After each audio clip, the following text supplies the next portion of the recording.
Concord's Cosmetics, and Capcom Raises the Dead.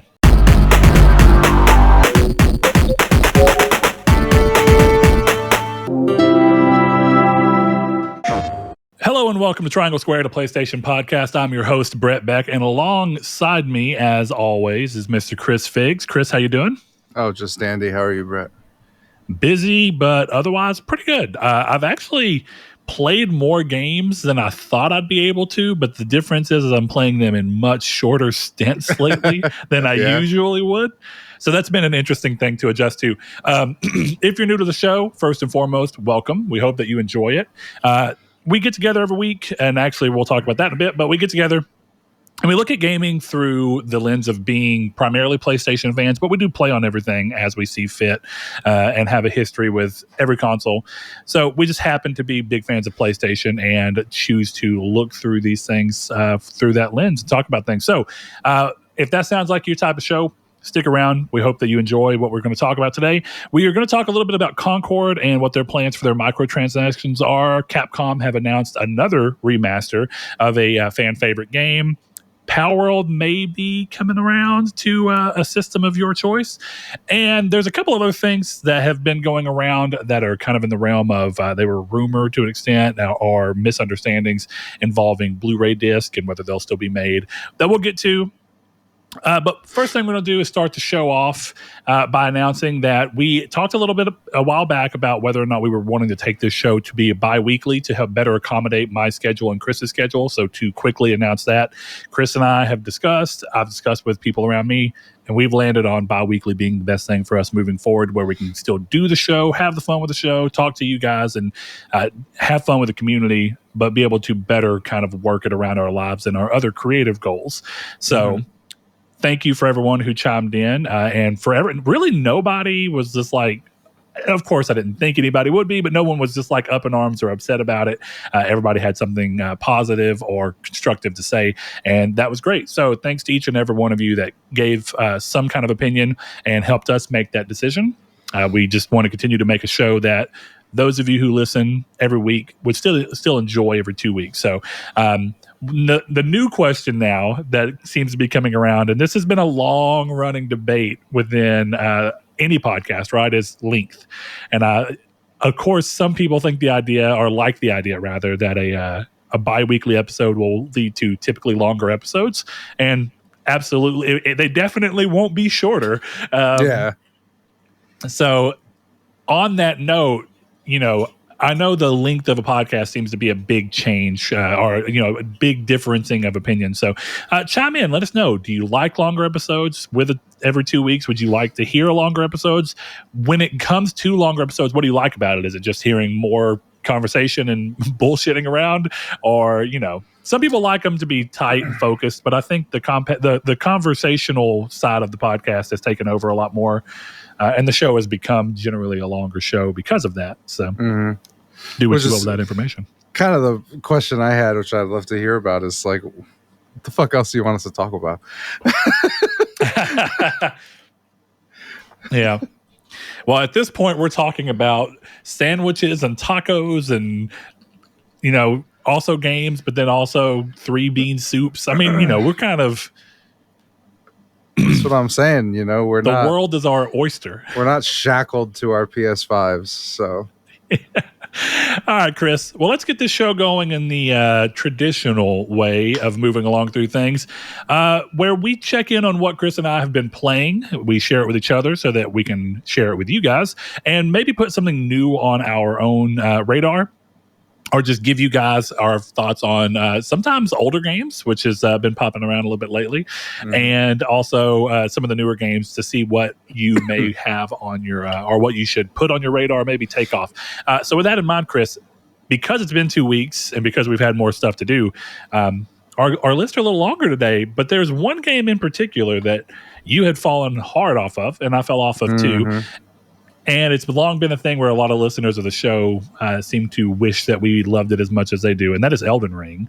So first question, what brought you back to Elden Ring? Was it just the hype around Erdtree? Yeah, pretty much. It was one of those things where I just kind of was like, I downloaded it, and it was funny because I turned it on the first time after I downloaded it, and I was like, I don't know what the fuck I'm doing. I turned it off because I was, and this is what we'll talk about towards the end of this when I complain, is I was 65 hours into that playthrough. So like Wow. I was at endgame and I didn't know what I was doing. So I just texted, friend of the show, Sean, and I was like, dude, I need you to just like hop into SharePlay and tell me what I'm supposed to do next, or I'm not playing this game. So he hopped on, we got through it, and then it was one of those things where I remembered that I was better at FromSoft games than I thought I was. Because I was just going in and I was like, oh, boss down, boss down, boss down. And it was awesome because there was a couple of times where he was like, oh, that boss. I texted him like I was fighting Moog. And I texted Sean. I'm like, yeah, this is where I'm at. And he's like, oh, it's really hard. Don't worry about it if you have to go fucking grind souls. And I was like, yeah, he's already dead. Like, what do I do next? Like, I don't know what you're talking about. And then I hit Melania, who I'm sure, as you've heard at this point, is very hard. So that fight took me about 3 days, and then speaking on that, I had this situation in Lies of P where I was a little bit behind everyone else, and people started talking about this one boss in Lies of P, and they were like, "This is this game's Melania," and I'm like, "Okay." So I'm expecting it to be brutally difficult. And don't be wrong, I died on this boss a few times. Yeah. As you start to learn the a lot of it's learning the pattern through the stages, and not every boss has got so many phases or whatever you want to call it. And I kind of had that same thing where I beat it and I was like, this is the filter for this game. Like, don't get me wrong, I'm not saying it was easy, but like this was the great filter where everybody gets here and suddenly they just can't beat this, so they stop playing. And it really surprised me. So, well, that was kind of sorry about my dogs. No, you're good. That was kind of the thing with Melania, right? Like my friends laughed at me and made fun of me for saying this, but I don't think I'm wrong. We're like, Melania's not a hard boss because she's very fair. She telegraphs her attacks. You know exactly what's going to happen. She just requires precise timing. And I think that's what's hard. It's like a skill check boss, right? Yeah. And that's the thing with her is I think it's hard for some players to know, like, okay, I can't just tank a couple hits here. Because that's the thing. You can't tank hits. She heals out when she hits you. And I was using a shield, and she heals when she hits the shield and does no damage. So, like, she has mechanics that make her hard. But, like, I was doing the fight, and there were a couple times where I'm like, if I hit all my dodges, like, this is obvious, but if I hit all my dodges, I didn't take damage. Like, it wasn't difficult. It was just she hits really hard, and if you fuck up an input, you're done. You know? And that was kind of the thing for me where it's like I would say to them, I'm like, this is just a Sekiro boss. Like, this isn't hard. It's just I don't have the timing. And then, of course, 3 days later, I get the timing down, and Sean's literally in chat like, holy shit. I'm like, this is not hard. I just had to figure it out. Like, it's not hard. Well, I'm trying to remember the boss I'm talking about. I can't think of the name right now from Lies of P, but it's basically the same thing where Disney. That would be anyway. The boss is basically just, and I'm wrong. It's actually one of the things I love about Souls games is that the games are typically designed to allow you to still continue to go through the game, even if there are large swaths of the mechanics that you've not interacted with.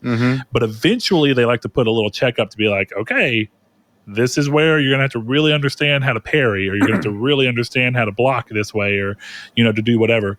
And I'm trying to remember what it was actually called. I think it was called a parry in Lies of P. I think it's like a it's not a riposte either. I can't think of what it's actually called.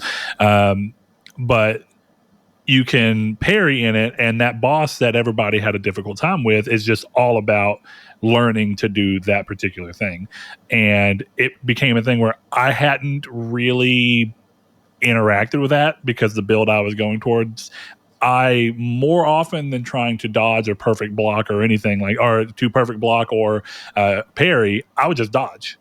And that's typically how I like to play those games, and that game allowed that. That's why I love Bloodborne so much, is it allows you the ability to kind of just avoid damage by stepping back. So that part was really cool. So it took me a little bit to be like, okay, yeah, I have to suddenly get very good with a mechanic I've not really interacted with much because I didn't see the need. But like I said, I think it took me maybe 6 tries across 2 days. And 3 of them were like immediately one after another, trying to just get to the phases like and see what they are so I can learn.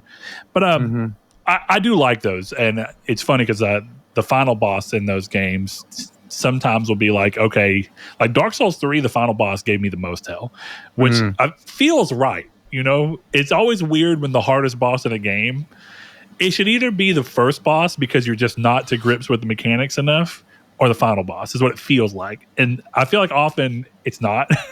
Yeah. I don't mind it if it's like a side, like I could be wrong about this, but I'm pretty sure like Melania is not a main boss. Like you don't have to fight her.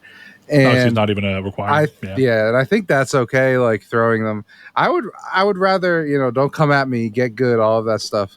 But I would rather like the main bosses are not easy is not the right word, but not the hardest bosses.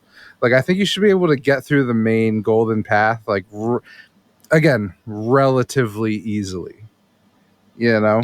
Whereas, I mean, I get what you're saying because like Dark Souls 3 has like the Dragon King or whatever. That's like a secret boss, and it's fucking insane. I never even done it. I didn't care enough to.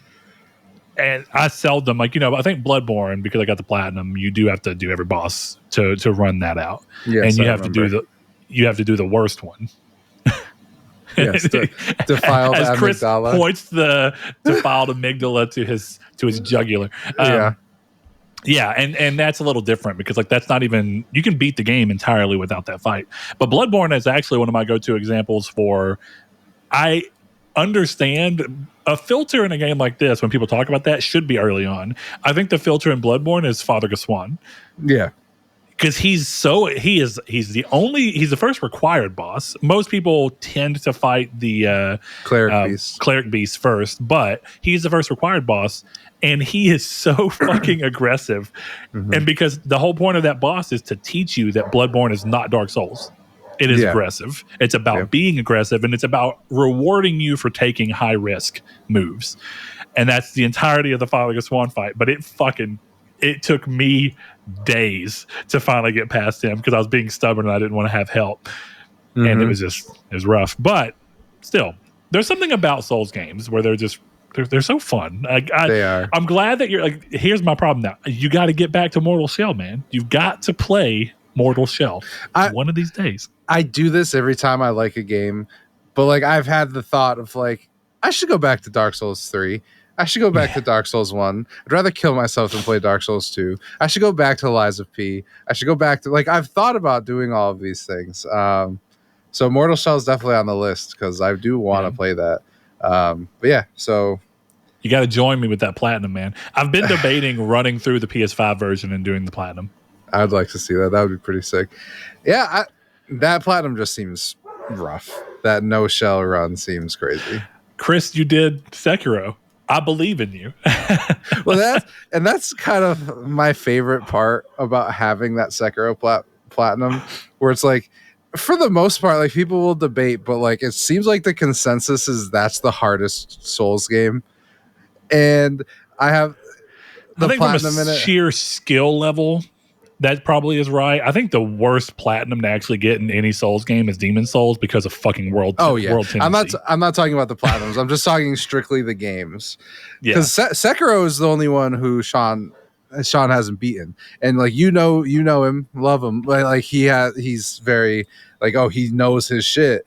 And so like every time like we'll have a hard boss and I'll be like, dude, I can do this. Like I beat the fight you can't do. So like calm down. Like let me get my shit off, bro. Like I got this too. Like I'm all right at these games. There are like 40 million players. Like I'm pretty sure I can figure this out. Yeah. But all right, so look, you've been loving Elden Ring. That's cool. It's a game that I'm still on the side of wanting to get back to, specifically for that, to see if it can finally click with me. And I think it will. I just think that the initial shock that it's so different from what I usually like in a Souls game was off-putting because I gave the game an expectation that was unfair.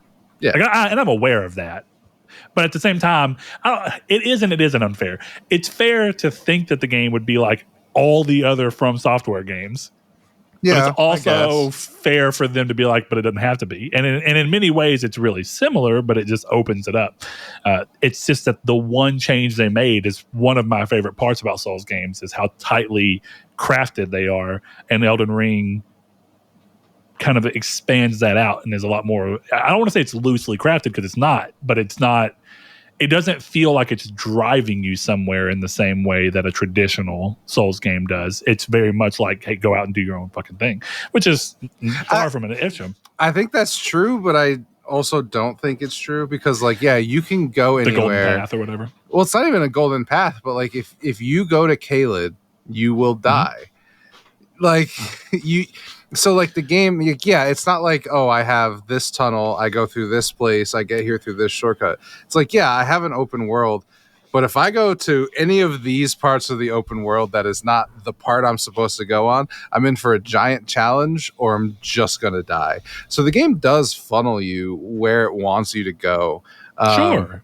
But it also revels in the fact that, unlike most Souls games, you're not going to get soft locked at a boss that's required for you to move forward. You can just go find another boss that is better fit to your skill set. Yeah, I mean, to a degree. I think that's slightly overblown because, like, sure, you can't do anything if you don't get past Radon.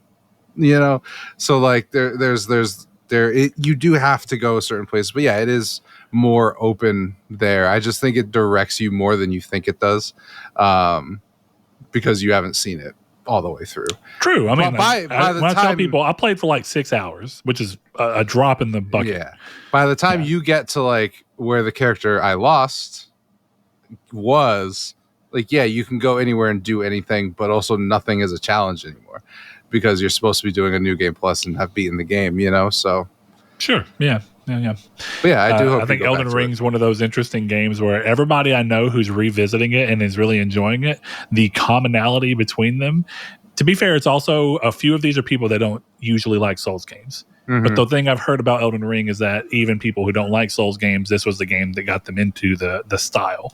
But every single one of them hits me with the, oh yeah, I found this way to kind of grind out stuff. And I'm like, the Dragon Farm? And they're like, yeah. I'm like, yeah, dude. It's like everyone who suddenly likes this game likes it because there's a soft cheat immediately in the game. Like you take 2 seconds from when you fucking step out of the thing and here you are. You run around the corner. There's a dragon who won't fight you back and gives you a shitload of runes. And I haven't done that yet. And that's why I just think it's so funny. Because, like, don't get me wrong, I'm not against that. I mean, like, one of my favorite builds in Demon Souls, because it's actually just a fun build, is the Crescent Falchion build, which is like, play as a royal, be really good, have high magic stat, have that sword that scales with your magic stat. That game is really fun with that way. And then you still have a way to do some range stuff. So I'm not opposed to that. That is arguably the easiest build in Demon Souls. Yeah. And I don't belittle anybody who chooses to play that route. I just think it's funny that it does seem like the great filter for Souls games in general is the idea of how challenging they are and how suddenly Elden Ring gets a lot of people by just being able to be like, it's really challenging, but we baked in a really easy way for you to just buff the fuck up immediately. Yeah, and I mean, even then, that's like once you get to like Rhea Luceria, those souls don't matter. Like it doesn't. Yeah. Well, look, Chris, we've been talking about what you loved. You said you have some complaints. So what's the complaint section here? I don't even know how to complain about this, but Chris's complaint corner. Let's go. So I'm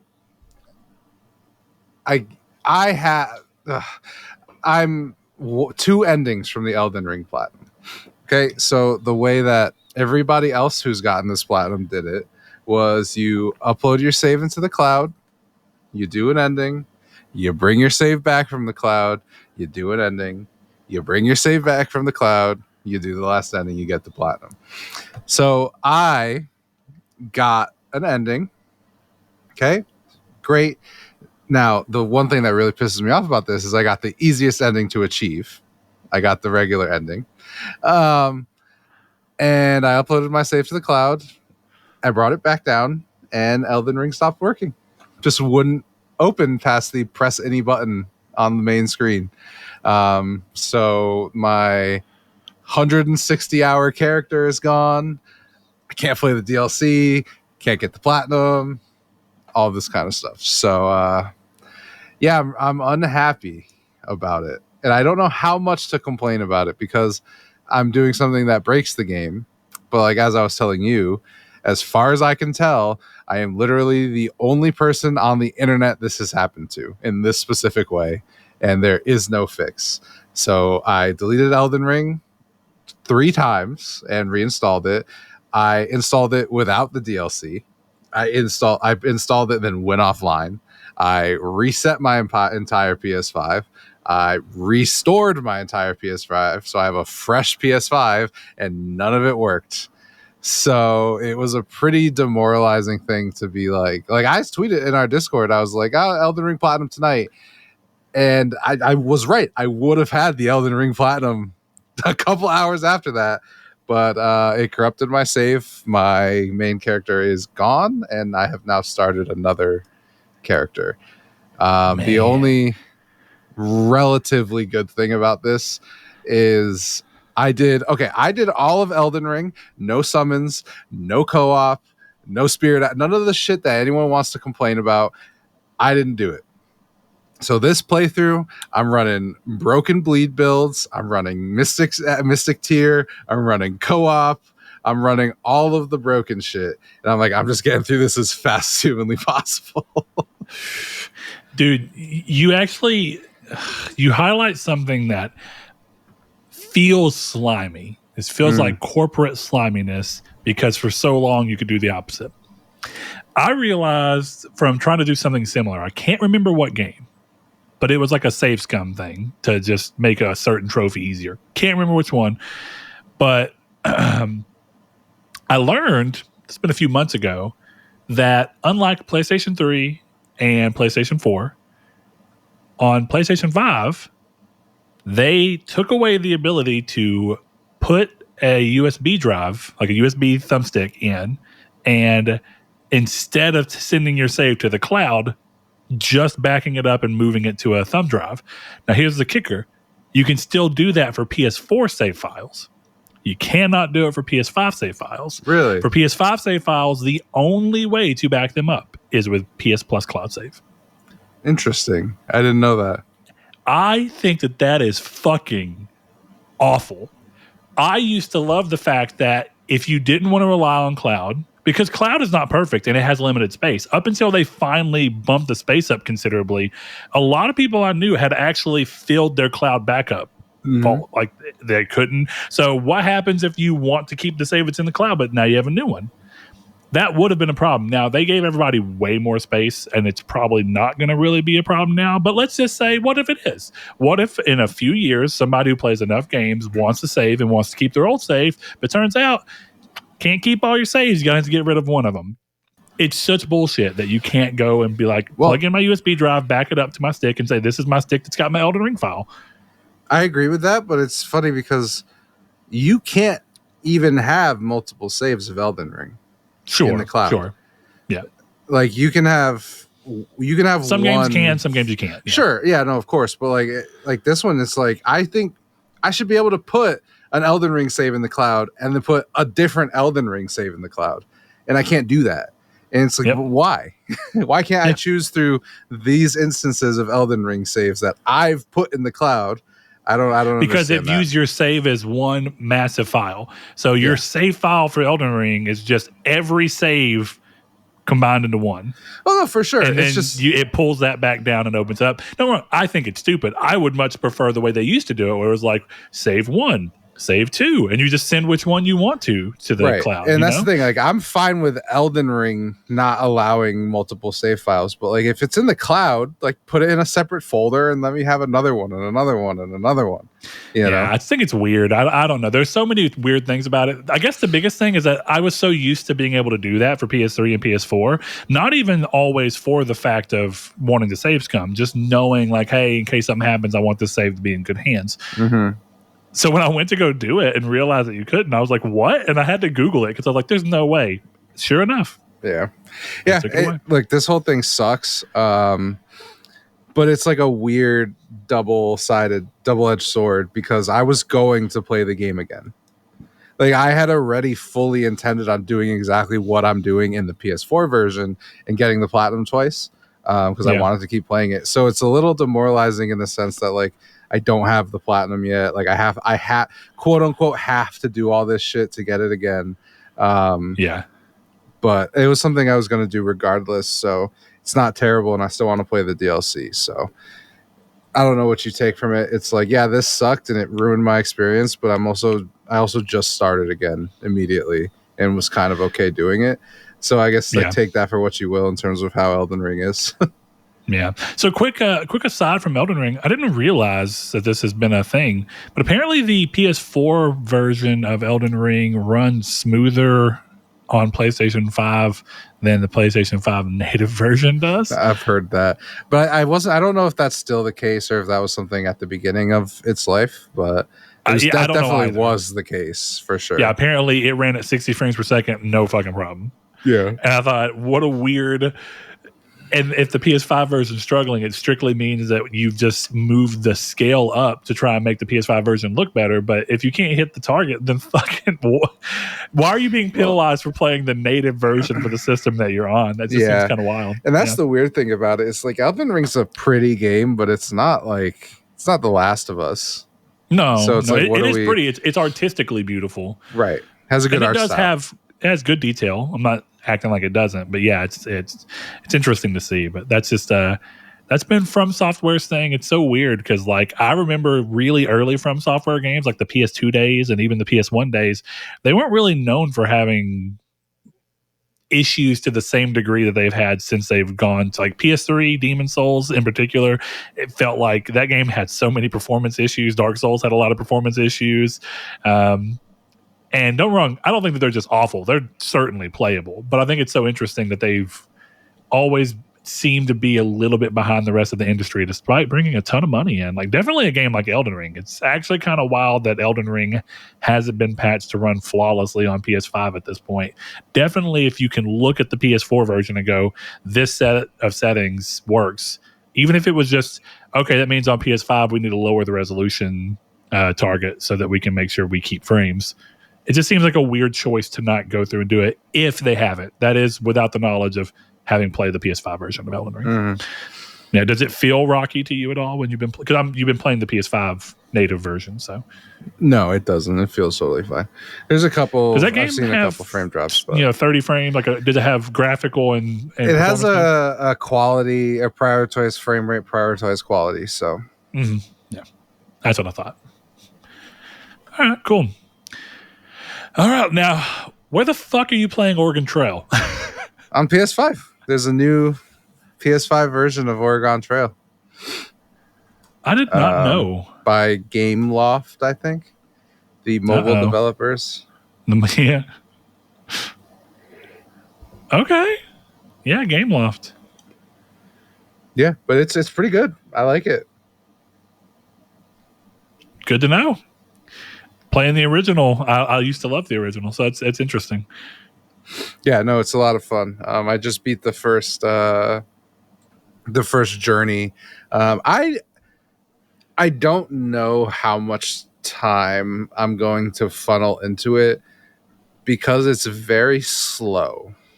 Yeah, like the first trip I did, and this was not this week, it was through the whole time I've had the game, but it was like 6 hours. Oh yeah. And that's too long. I mean, and look, the thing is, like, the game for the most part is not like, you've played Oregon Trail. It's 4 people walking to Oregon, and there's stuff that you do in between that. But a lot of gameplay for me has been play Marvel Snap and check the monitor, which is fine, but it's not. Like, I'm not spending 40 hours to get this platinum. Like, I'm not doing that. That game is like a passive game before, like, it's how the original even was. Like, right? It's kind of set up in a way where I think I'd have to see how this one is. It sounds like maybe it's a little more exaggerated, but it's kind of you're just keeping up with what's happening so that you can pivot in the moment to make sure that you make it through, so that you don't get dysentery. Right. Well, you get that a lot.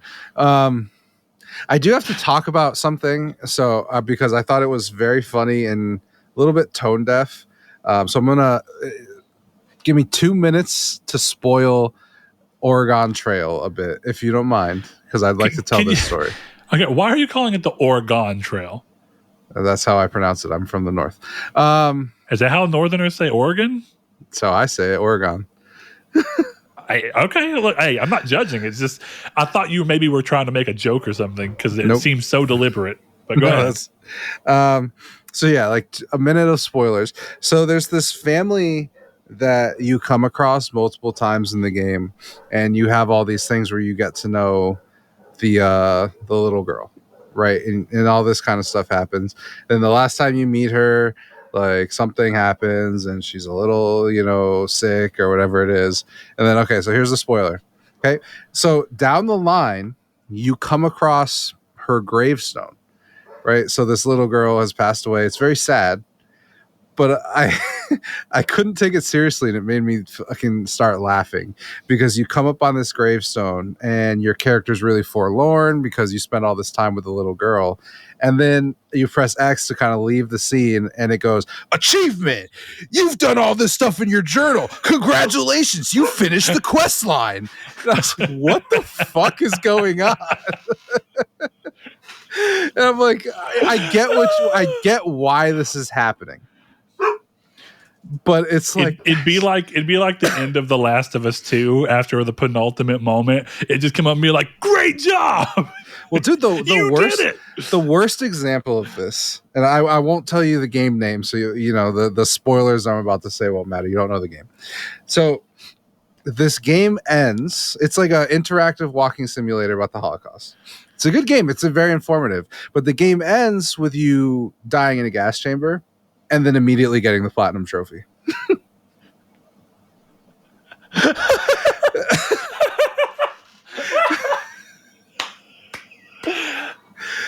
Ooh, that is rough. Like, you gotta give me some space, bro. Put it at the end of the credits. Hold on. Yeah, that's what I'm about to say. Do the credits roll first at least? No. Because that's where I would put the trigger. I don't. Or at least if you hit skip the skip the credits, then we'll pop it because we'll know that the trigger has to happen before we can move. Ooh, boy. Yeah, that's a bit wild. Yeah. No, I'm fairly sure because I think what I was reading about it was the guy's platinum trophy screenshot of like the gas chamber. Like, it's not funny, but it does take away from your little informative documentary game where it's like, "Oh, you've been taken by the Nazis and you're going into the gas chamber. Congratulations on your platinum trophy." It's like, guys, holy shit. Like, let's. Yeah. That's rough, man. I think what's worse is maybe I'm wrong. Is because now I'm starting to think that it may not be, but you have me thinking it might be a game from Luke Bernard. We'll have to see. You got me very curious over here, though. That's all I'll say. So you know the game I'm talking about, yeah? I think I do because the guy who made it is also made Plague Road. That is the game I'm talking about. Yeah, I'm just trying to. That's wild. Be careful. Yeah. That's interesting. I mean, that's I know exactly what game you're talking about. Actually, I think I know the name. Yeah, I'm pretty sure it's 5 words. Yeah, it is. Yeah. Yeah, that's interesting. All right, well, cool. Let's keep moving on. Fable Anniversary. What the hell are you playing Fable Anniversary on? PC? I am on my laptop. Yeah. Okay.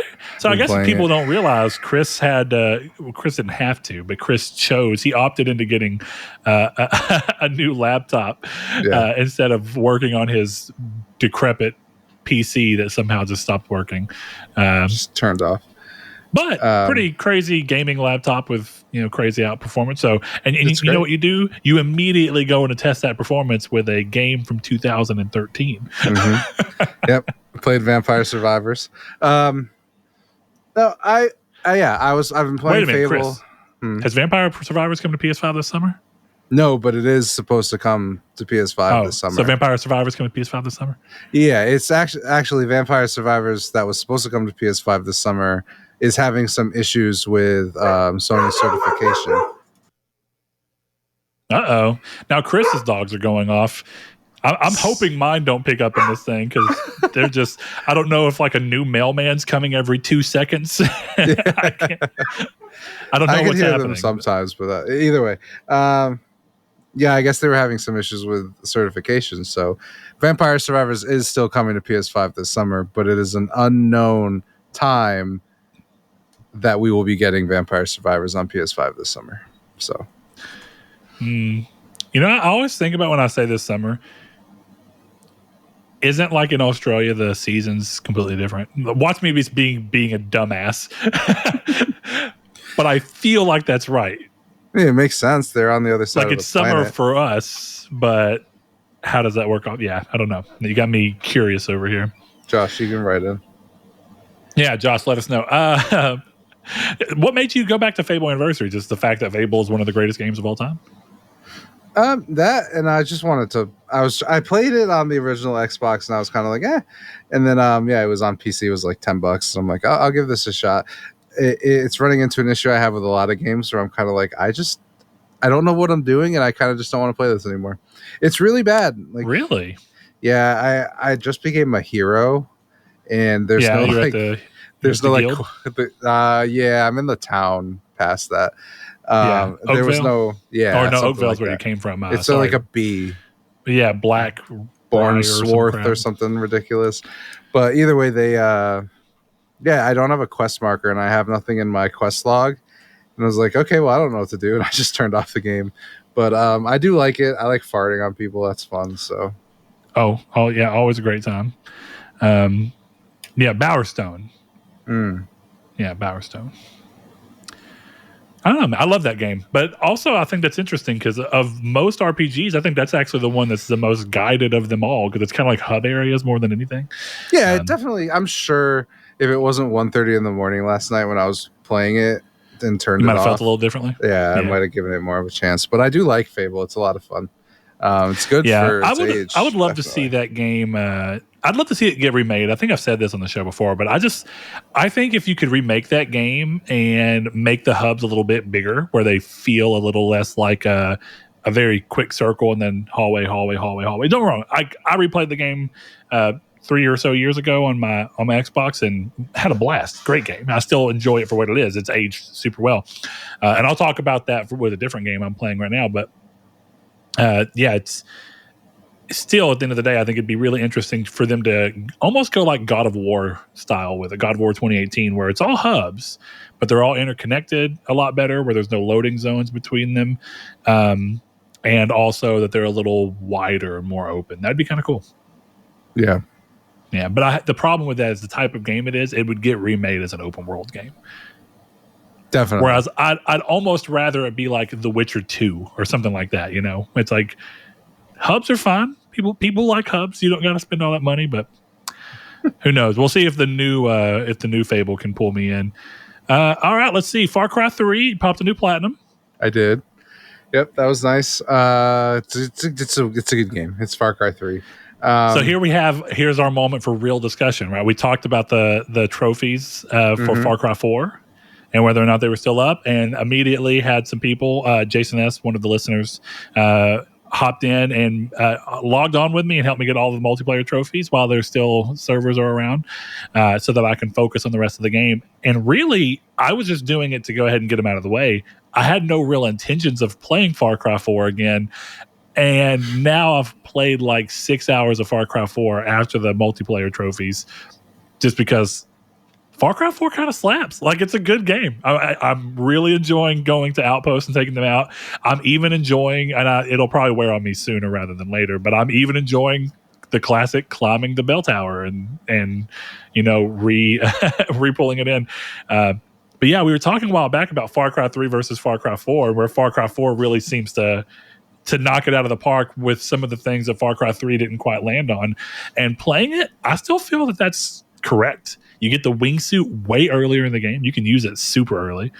You have helicopters and hang gliders and all these things that allow you to use, which I am pretty sure Far Cry 3 has hang gliders, and if I recall. It does, yeah. Yeah, but you get to use all that, and it's great for traversal because Far Cry 4 is big as well. It's got a pretty big map for how old it is. And I just thought it's interesting coming back to the game because it improves on so much of what Far Cry 3 did while not just massively changing the game. Mm-hmm. So it goes back to what I wish sequels were again, where it's not that long between games. And the idea is we're going to do the same thing as the last game, but we're going to kind of improve on it a bit. Now sequels take 5 years and they still do that same thing. But in 5 years, we talked about it with like Horizon, where it's like there's in some ways Forbidden West is better than Zero Dawn. In other ways, I actually think they've kind of regressed a little bit. But the problem is that I had to wait forever to see this gameplay revolution-wise, at least, very little change. Yeah. And that didn't feel as bad when you were waiting 1 to 2 years for a sequel to even a game as large as Far Cry 4. Yeah, I agree. I don't know. It's something I've heard talked about a lot, but it's like the problem with getting into franchises right now is like it takes 20 years to see a trilogy through now. Oh, fuck. Yeah, that's crazy. That is because it's what we're probably not going to get The Last of Us Part 3 until like generously 2028. If we get it at all. And we don't even know if it's getting it, but you know what I mean? Like it was never it was not originally planned as a trilogy. It's just if you get one, you get one. A better example would be like, here we are, Final Fantasy VII Remake, great game. Mm-hmm. 4 years later, we get the sequel. So to get a trilogy, which used to take around 6 years from first game to last game, now we're lucky. That's what's even more fucked. We're lucky if we get the third entry to Final Fantasy by 2028. Yeah, exactly. And that'll be what? 12 years? Well, it's like it depends on how you do it. Because, like, right, realistically, it's 8 years from release of the first game to release of the last one. Mm-hmm. But it depends on how you want to look at that. Because, like, you think about Uncharted 1, 2, and 3, and those games came out 2 years apart. Yeah. Right? And now we've moved out to 4. So to get 3 games, you're kind of bumping that up a little bit. It's arguably we're waiting. So even though they came out 2 years apart, and that is, if you really wanted to look at that, you could argue that they made a trilogy in 4 years. You could. And you could argue that this would be a trilogy in 8 years for Final Fantasy. You know? Mm-hmm. But dude, even from a developer standpoint, I think we've talked about this. Why the fuck would you want to work on an IP like that now? Because I feel like I would fucking loathe working on the same game or the same IP just to get a trilogy out, having to do 12 years of my life, 15 years of my life just to see an IP all the way through. It's a good and a bad thing from a creative standpoint that the games end up getting new mindsets, like new people coming in because people get burned out and leave.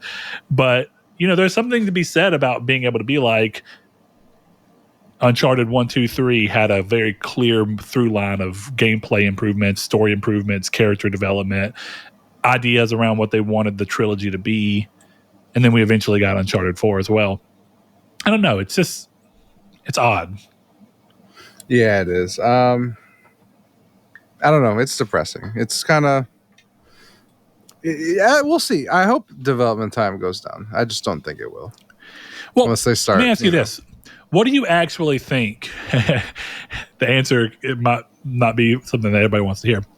If you were to guess right now, what do you think, or how would you propose even, that we approach game development in order to make game time go down, like development time go down? I don't even know if I want to say the right answer out loud. Do it. The right answer is make your deadlines. No matter what. That's the right answer. Make your deadlines. Yeah. It's like a hot button topic because some people's immediate answer is going to be AI.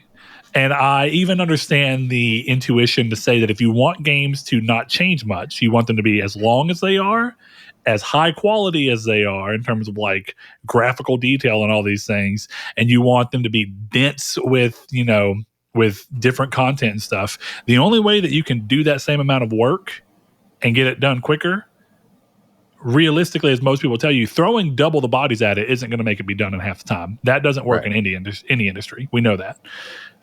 You know that even, you know, the old saying, too many cooks. If you actually have more cooks than you really need to get something done optimally, you will fuck up worse. But regardless, the idea being, if you're going to do that, then you have to do some. You have to get a tool that allows you to speed up workflow, and people view AI as that tool. Whether or not they should or shouldn't, whether or not that's good or bad, we'll leave that away from the conversation right now. So that's opportunity one. The secondary option is everybody being a lot more okay with waiting a little bit longer for games that are actually large, and having all the other games be like, okay, we're going to make Spider-Man 2 in 2 years instead of 4. And we're going to make, I think it's one of those things where you can't have no crunch, no AI, long games, and 2-year dev cycles. You can't have all 4, and you probably can't have 2 of them, right? I think we've kind of talked about, right, the even take away the AI, right? Because I think when we first talked about it, it was like the triangle, right? It's like you either want it to be good. It's the old school thing of it's for food. Good, it's cheap, fast. Right, exactly. Yeah. And you can only have 2. And I think that's kind of the same thing here, where it's like, if you want to work a tight 40, if you want to work with no AI, and you want to work whenever you want, work from whatever it is, like, your game's going to take 5 to 10 years. Like, that's at least at the scale of Horizon. Yeah, for sure. Yeah, but to me, I would just look at it and be like, you got like if I was running a game studio to a degree, I'd be like, you guys can work however much you want, but this is the date this is due, and if it's not done here, you're all fired. Like, that's just how I would run the fucking thing. Like, dead ass, because I would run it the way like I run, like, as a salaried manager. Like, I don't know if you've ever dealt with this, but like, as a salaried manager, like, some weeks I work 60, some weeks I work 30, and it's very rare that I work 30, but it's also very rare that I work 60.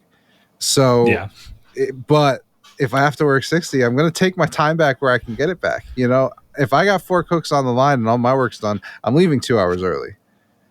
And when you call me to come in on my day off and I work an 8-hour shift, don't bitch about the 2 hours. And so that's just kind of how my philosophy is with everything, where it's like, you guys can go take 45 smoke breaks if you want, but if I 86 something that you were supposed to prep today, you're getting in trouble. And that's the same way I would do it here, where it's like, yeah, sure, you want to take a vacation? Cool. Oh, you didn't get your rock textures done? You're fired. Like, I feel like it's that simple. Like, just damn, Chris, that's a bit brutal. I get where you're coming from, but here's it's not brutal though, because it puts your job in your hand. And if I go to you, Brett, and I say, in 3 months I need 50 cards done, sure, and you take 2 of those months and jerk off, and then you come to me and you're like, well, I'm only allowed to work a tight 40, so I'm not going to get this done. Be like, okay, cool. So I'll help you out by doing it because you're fired. Like, it's just that. Well, okay. Well, Chris, let me take a second to push back against you. I get where you're coming from, first of all, but let's kind of do a quick thought experiment, because let's talk about. I'm glad you kind of brought in our own creative project to a degree, right? Because what I really want to ask is that I see where you're coming from. I even understand the immediate intuition towards it, but do you really think that the best way, and I think that you know this inherently, do you think that the best way to approach a creative medium is by saying that you have 100% set in stone deadlines with absolutely zero flexibility, 100% rigidity? And the reason I bring that up, let's do it to something even a little more separate than our other creative endeavor that we've been literally spending months on at this point. All right, let's go to the fact that we thought that we'd be able to have Birthday Boy at 31 done in a week. And here we are 3 weeks later, and the song is actually pretty far along. I mean, the only thing it really needs is finalization of lyrics so that we can lay vocals in. And here we are, still not done. And so my point being is, but I'm not being. Well, you're out. This I'm is not being paid. If you looked at me livelihood and said, "I gave you $200 to write these lyrics," and I never wrote them, that's that's a whole different thing than. Sure, this was kind of funny.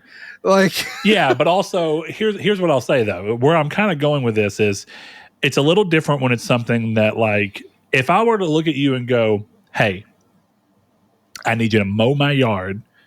Here's $200. And then 2 weeks later, you haven't mowed my yard at all, right? Yeah. Okay. That's a little different because that is a lot less of a creative endeavor. There's no real, you don't have to have a creative flowing brain. One day you don't have to be thinking about how you want things to be. You don't have to worry about quality in the same capacity. Well, there's definitely quality to be there. But think about this. What if I told you, because I mean, of course, I know that you're not getting paid for this, but let's say that you were actually an author and that your job was to be an author, and the people who wanted to publish a book from you were like, listen, we want to publish your book, but we are mandating that if you want us to publish it, your book has to be done by this date. Don't you think that you'd feel a little like, don't you be like, well, that may not get the best book out of me? No, because that's exactly how it works. That is literally how it works. You're not entirely wrong. No, I'm 100% right. Go watch anything from Brandon Sanderson. He has a deadline that his book has to be done by. Obviously, like, Brandon Sanderson is a bad example because he can do whatever the fuck he wants. I was about to say, George R.R. Martin clearly doesn't. And I use that as the example. Look, it's both sides, right? If you get too much time, you can hang yourself. You get enough slack to hang yourself because you just don't ever get it done, or you fall victim to the fact that since you think that there's no actual deadline that you're giving yourself, you can just continuously make changes and change ideas because I will you clarify, have that freedom. Because I think we're getting a little lost in the weeds here. I'm not saying that if someone is working their time and doing it and it doesn't get done on time, and these are the reasons why, and I was working, it's not like I was fucked off, but I had this technical issue and we have this issue within the game. Like, there's stuff like that. What I was saying was the way I like to work is that you can do whatever you want with your time as long as your work gets done. And the specific examples I was giving were people going out to the fucking beach for 2 months and then not getting their work done. Right. And then that's how I would look at it. So if you want to go to the beach for a month and then crunch, that's a decision for you to make, you know? But if it doesn't get done because you went to the beach, then you're in trouble. Like, that's the kind of the way I was more thinking about it, is you give your people the time to do the work. And I'm not saying the time limits should be unreasonable, but I think part of the problem right now is we see a lot of, like, they did it with Mario, where I think this is a little bit different because the Mario game was strictly because they were all, any idea we want, we have no deadline on this stuff, right? Because they were just trying to figure everything out. But like, if you're making Spider-Man 3 and the bosses at Sony and Insomniac are like, this needs to be out within 3 years. If you're not going to use AI and you're not going to crunch, like, I just don't believe the game, or you're not going to reuse a lot of assets, right? Because part of the problem is gamers too. You remember the whole Kratos gets in his boat the same way controversy? Yep. Like, stupid too. Yeah, because first of all, I don't know how often you get into boats, but it doesn't fucking change very much. Yeah, you get into a boat differently. What they're going to argue, right? People who are actually getting to that level of pedantry, would be the fact that they're going to look at this and say, yeah, but every time I get in a boat, it's slightly different by nature of where's the boat, what's the water doing, where am I tired? And so what people want, and I actually think this is a problem. People are unwilling to be like, yeah, it's a good boat animation that someone spent a long time on and it looks great and it's him getting into a boat. They're like, yeah, but I want it to be slightly different, because it's like, okay, well, if you're going to go to that level, shouldn't it be different every time he gets in? Yeah. Because it should never be the same twice in real life. But why the fuck are you playing a game if you want it to be real life? Right. There's a level of acceptance. And don't get me wrong, I say this as someone who, like, there are times in games where I'm like, I wish a little more thought process went into this. You know, there's times in a game where you get tired of the fact that there's 2 animations for a stealth kill. Like, it'd been kind of cool for them to have a little bit more, because like every time imagine playing a game that's overtly stealth based, and every time that you stealth kill somebody, it's the exact same animation. You'd kind of just be like, eventually you'd be like, this is not visually very stimulating. There's no, so yeah, it may not be real. Of course, in real life, it'd be different every time. But in the game, it's like you really just want enough variation to where you feel like you don't notice that you're catching it. I always use Red Dead Redemption 2's example of, I never felt like a game felt more dynamic and, what would you even say? Like, I guess just coming out of its world, like, than the first few times that you have some of those random events happen, like a guy coming out and being like, hey, I've got these cuffs on. I need you to help me out. Get these off. And then after I saw that about 10 times, I was like, I fucking hate this. This is the worst thing ever. I never want to see it again. Because in what world are people just... I have never in my life seen someone get out of jail. And you're telling me this guy in 20 hours has seen this 10 times? That's just not fucking happening. Yeah, I don't know. I think it's just we've gone past... it's just weird because video games, like you said, are not real life, and I don't know why you'd want them to be. It's kind of why I always find the argument of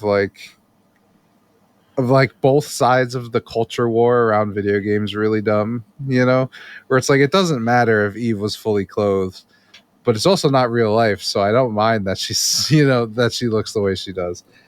And the reality with all of that is, like, you're not paying any attention to it anyway.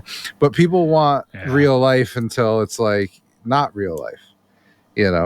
It's like they want video games to simulate real life, but if if a guy kisses a guy, the game is a fucking trash fire.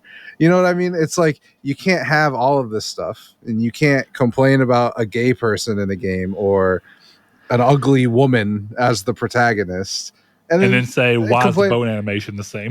Right. Like, the reality of real life is that, sorry if this is a revelation for you, but you're probably ugly. That's not even an insult, dude, because, like, people who are, like, cartoon video game hot are using that talent.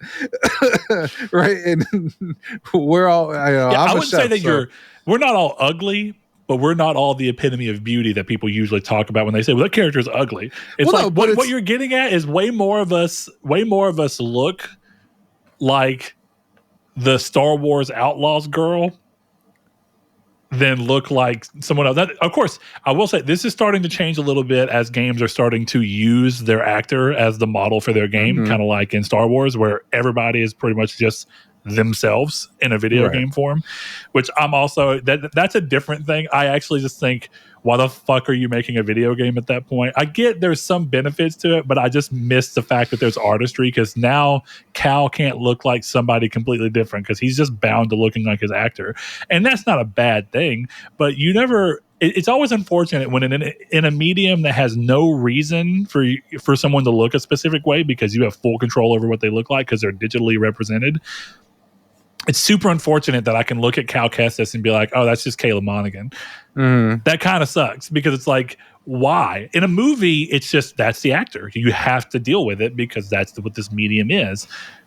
But that's not the medium of...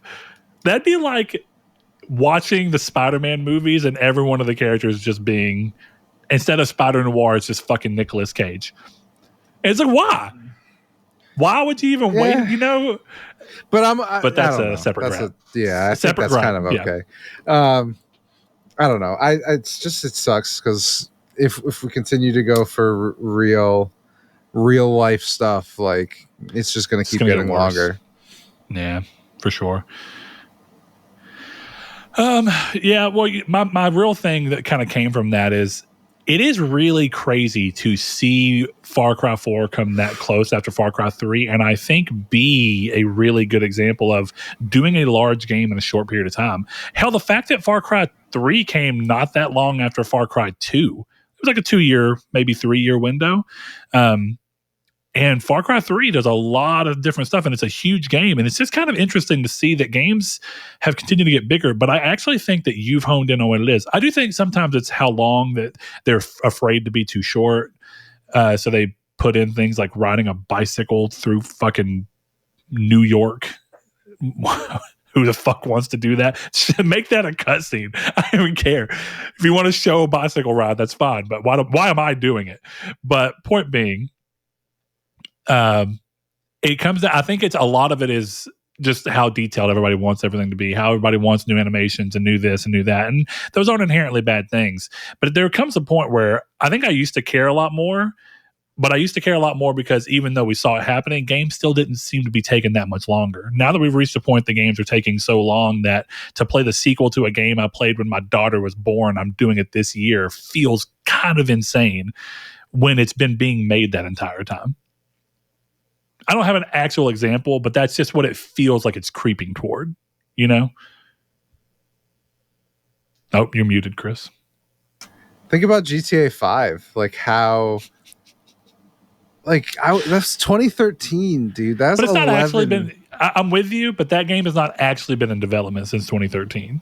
You get what I'm saying? Like, that game didn't even start development because they realized how much money they could make off Grand Theft Auto 5. They just kept developing Grand Theft Auto 5. What, GTA 6? Yeah. From What? everything that we've seen from people involved in it, GTA 6 didn't really start development until about 3 or 4 years ago, which is still a long time. Don't get me wrong. I'm just Right, but throwing just the out fact there. that I had to wait 11 years for the sequel to a video game. Well, what if is they just didn't want to insane. make it? I mean, I'm with you, But there's clear. No, that's a clearly bad are. argument. That's a bad argument because A, they're making it, and B, we're talking about Grand Theft Auto. So Yeah, if you had told me like 11 years later a surprise sequel to The Last of Us was coming out, I think that's different. But you know. yeah, because I was gonna say, like, if I only use this as because it's the most dramatic version of the example that I can really think of right now. If Sony announced the Order 1887 right now, people wouldn't be like, "You made me wait fucking 9 years." No, They'd exactly. be like, "Oh, you just decided to come back to a franchise that you clearly had no intentions of moving forward with Right. at that point in time." And when Sony ends up buying CD Projekt and they make Days Gone 2 in 15 years, like I'm not going to be like, "Oh no, you made me wait." I'm going to be like, "Oh, good, Deacon's back." You know? Sure, That's all it is. Well, we've ended up on this a lot longer than I thought we would. So let's rush through the rest of the games that we've been playing and kind of go from there. So I see that you got Crosscode, which I'm pretty sure is like a JRPG, right? Kind of, yeah. It's a very short one, from what I understand. Yep. And then you have Ratchet and Clank of Crack in Time. So what's going on at Crack in Time? Are you playing? I was playing that through streaming. That's what I thought. I was curious how it was working, how it would work. So I just threw it on because I got frustrated with fighting Melania. Yeah, it's just a fun game. The streaming works surprisingly well on it. It's streaming just depends on the type of game because I tried to play Resistance 3 and I was like, this is awful. So I think third person action works great on it. So I'm excited for that. Nice. I got the Platinum Dave the Diver.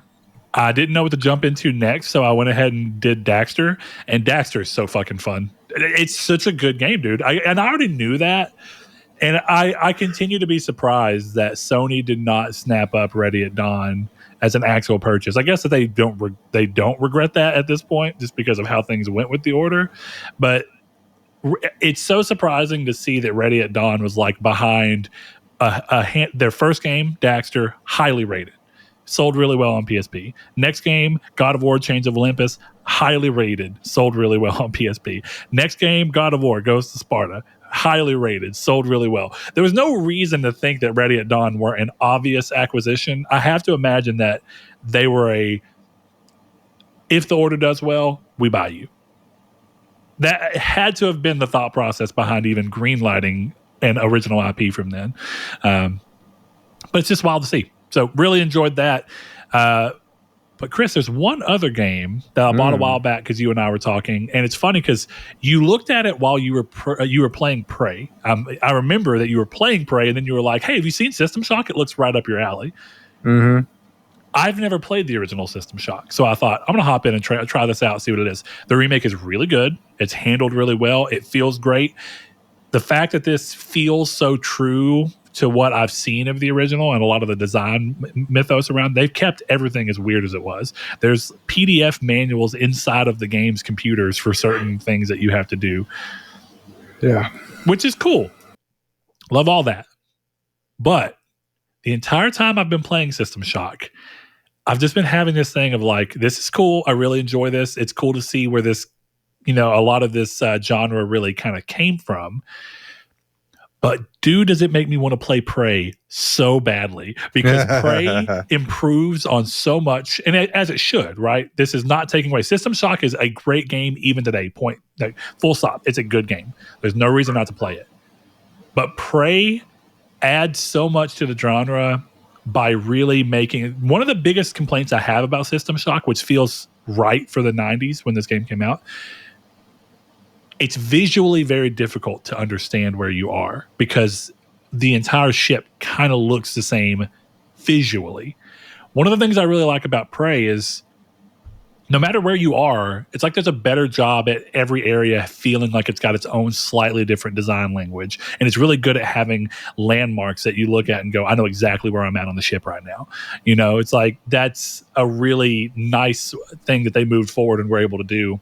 And then I think as much as I enjoy the weapons and stuff that are in System Shock, there's a lot of freedom with the way that Prey approached weapons and tools to not only be good for combat, but to be good for environmental puzzle solving and stuff like that. So yeah, I don't think I'll play Prey anytime soon, just because I've played it, might as well go on, and I'll play it eventually again. System Shock's good. I don't know if I'll finish it yet, as much as I do enjoy it. I'm just kind of in the in between.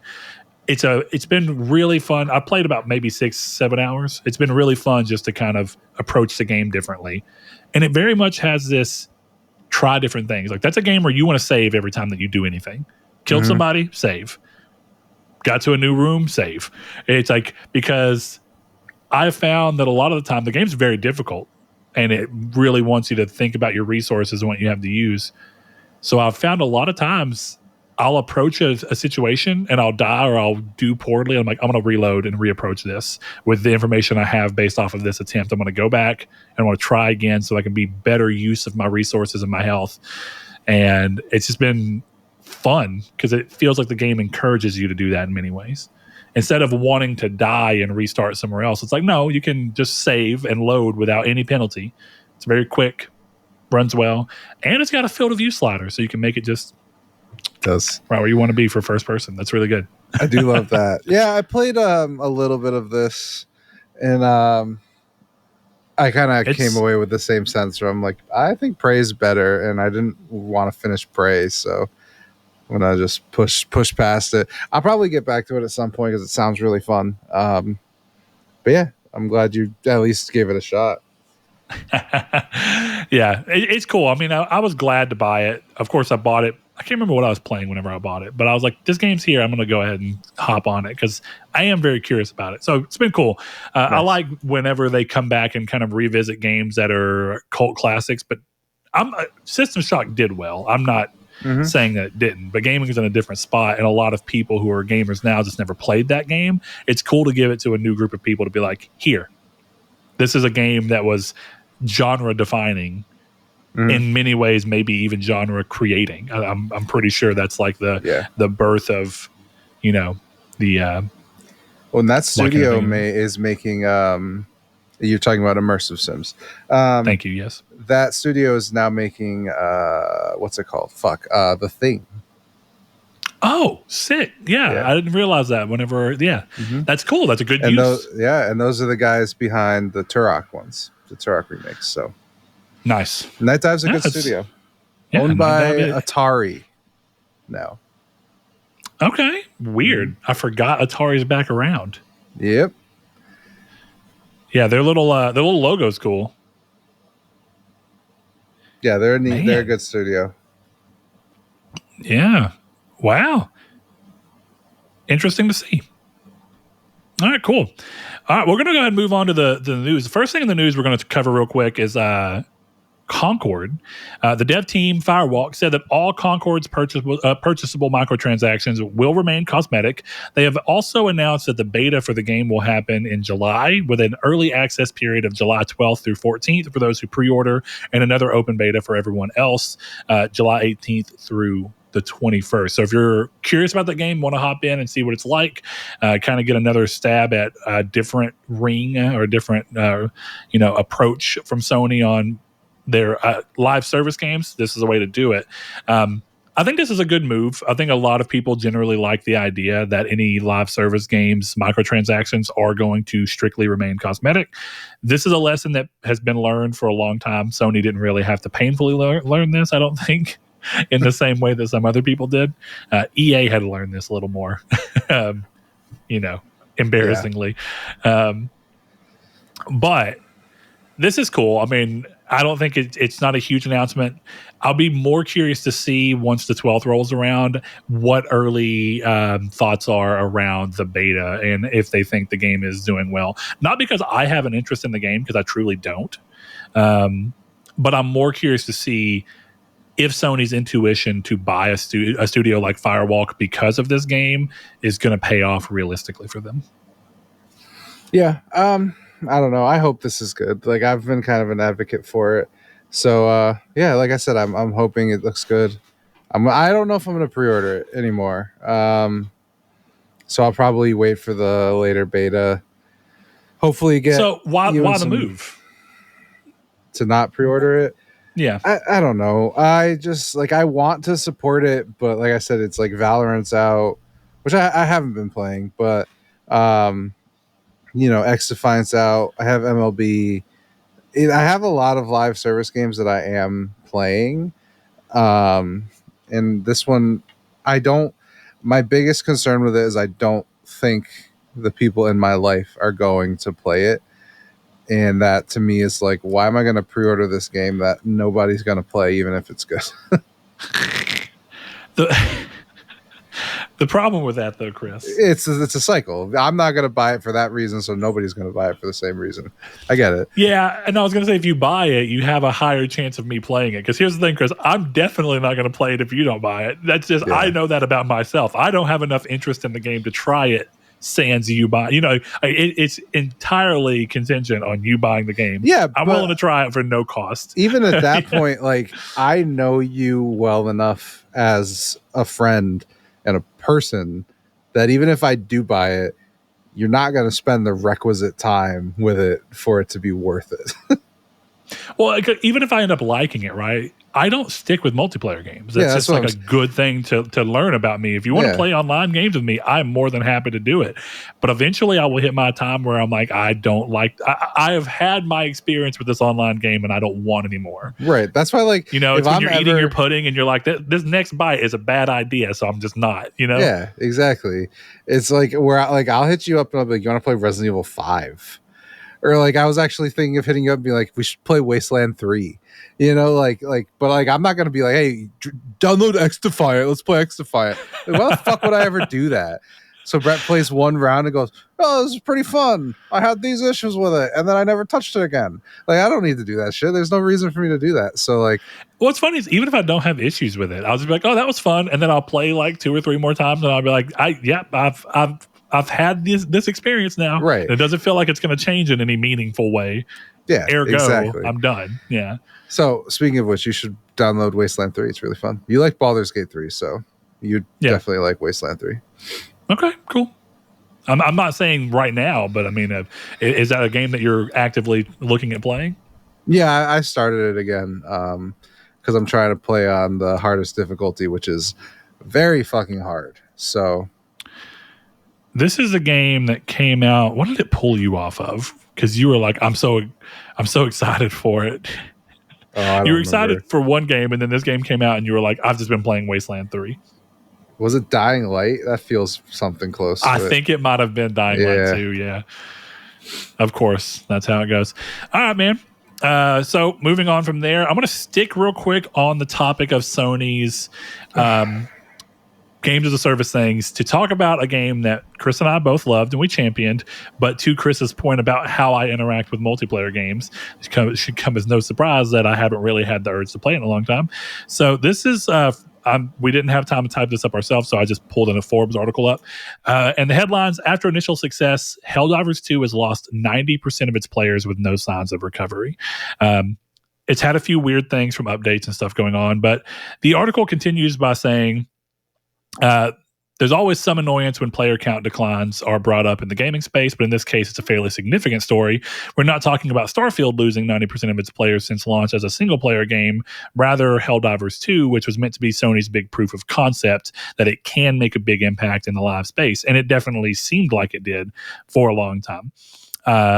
So months after launch, the game has seen an extremely steep decline, and despite new additions and galactic war plot turns, nothing is reversing course.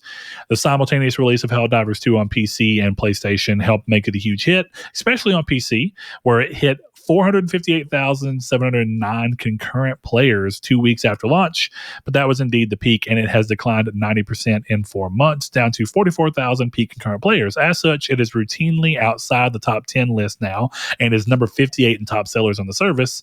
The most viewed Twitch stream of the game currently has 56 viewers. So I don't want to go too much more into that. This is more of the informative part of it. But now we can kind of get into the interesting part of this. A lot of people were, I think, right to a degree to point out that specifically me on this podcast had a little bit more of a negative tinge towards talking about live service and the worries I have about it, and not necessarily wanting to see Sony put too much of its eggs in that basket in particular. And a lot of people were quick to highlight that Helldivers' insane success proves that Sony knows what it's doing and it's there. I want to tell you right now, I don't know enough about these games to say with any kind of confidence that this is not normal. There's a part of me that thinks that Arrowhead Studios always anticipated for where they are now to be roughly the number that they were going to have to worry about and support, because it seems more in line with what's going on with Helldivers 1 and what went on through Helldivers 1. And Sony greenlit Helldivers 2 based off of Helldivers 1's actual performance. So I don't even know if Sony's disappointed with this. But what I will say is that it is an interesting thing to see such a stark drop. But Chris, I want to lean on you a little bit, because I don't know if you'll know this either, but you have a much higher chance than I do. So this is a game about 6 months after launch, a little bit less, that has dropped considerably to this point. What is the normal life cycle of a game like this? Like, for a reference point, let's look at, I can look it up, but we can look at something like Blizzard's Overwatch 2. What was Overwatch 2's drop off? You would expect with any new game like it is that the numbers are big up first, and they'll grow a little bit as word of mouth goes, and then eventually they'll shrink to some degree. Do you think that this is, you seem to shake your head, so is this uncharacteristically bad for a games as a service, or what are you thinking? It depends on your perspective, because I feel like this is normal for everything outside of the big three. Yeah, which you're calling like Apex, Call of Duty, Fortnite? Apex, yeah, Call of Duty, Fortnite. Overwatch, I guess I could put there to a degree, but I feel like all of these games survive on small but dedicated player bases with other people kind of filling in those gaps as new content is released. So I think the problem with Helldivers is like, yeah, it's really fun.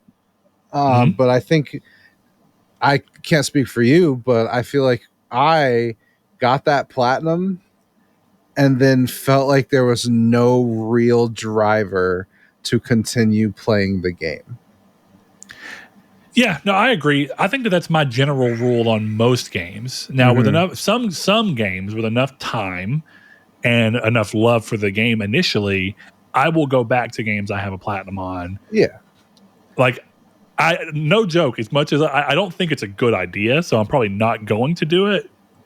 But I absolutely can see me in the right mindset being like, fuck yeah, let's play Terraria. I have zero reason to play Terraria outside of it's a fucking fun game and I love it. It's so good. And every time I've ever played it, it continues to be good. That's just how it works.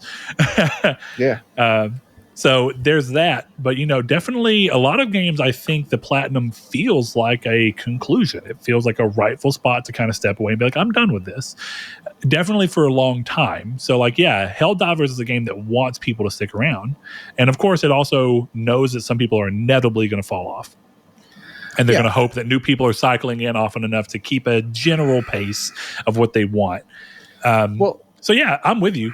Got the platinum. My drive to play it did go away because the goal was no longer there. And, the rest of the goal is just how much do you really care about the Galactic War? In the moment when you're playing it, it's fun to get wrapped up in it. But eventually you kind of just go, Stellar Blade. And that was the problem for me, where it's like, I didn't give a fuck about the Galactic War. I didn't give a shit. Like, Sean would text me and be like, oh, this is what's going on. And I was just be like, dude, I don't give a shit. And that's not even me trying to be rude about it, but like, I genuinely just like, okay, like this isn't doing anything for me. So I think that was part of the issue, where it was like, for me, it was, we got the platinum And then like that was the goal I was striving towards, but like the goals that the game tried to provide me just didn't matter to me in terms of continuing to play. I got what I needed out of the game, which was, again, 40 to 45 hours of a great time with a bunch of my friends, and then not one of them has hit me up to play it again. You know, you've never hit me up. Ryan's never hit me up. Yeah, where it is right now, Helldivers 2 is my ideal multiplayer experience. A great game that's really fun, that everybody gets hyped on. You hop in, you have about 40 to 50 hours, maybe even 100 hours if you really have a great game. And I think that game is great, by the way. But then you're like, cool, I'm done with that. I never need to experience that again. And then give me the next game that does something different enough that I'm not feeling that pull. That's what I like. That's what Factions was for me for The Last of Us. I beat The Last of Us. I was like, online for The Last of Us? Fuck yeah, let's try it out. And then I played it for like 3 months. And I was like, okay, I'm good. I don't ever need to play it again.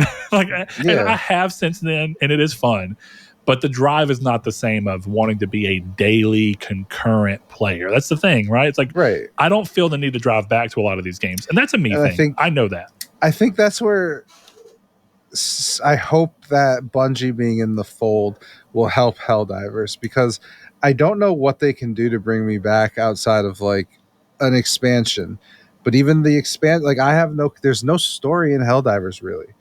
You know, the thing that Destiny does really well, despite all the shit we talk about Destiny, is that the final shape comes out and there's a part of me that's like, I'd like to see this. Yeah. And I was going to say, the story is a big part. It's why you were talking about X-Defiant. The reason I will hop out of a game like X-Defiant really quickly is there's no story. There's no reason to keep playing.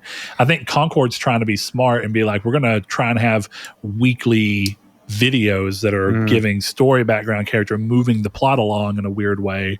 X-Defiant, and that helps. But yeah, I think to what degree for me, I'd be curious. X-Defiant capitalizes on something that I've just never known you to give a shit about, which is just being better. Yeah. In a multiplayer I don't care sense. that much. Yeah. And it's like X-Defiant is just the Call of Duty I liked as a kid. Yeah. And even that, like, I'm level 30 and like I turned it on, like season 1 just came out yesterday and I turned it on and I didn't even start a game before I turned it off. Like I was done. And I like X-Defiant. Yeah.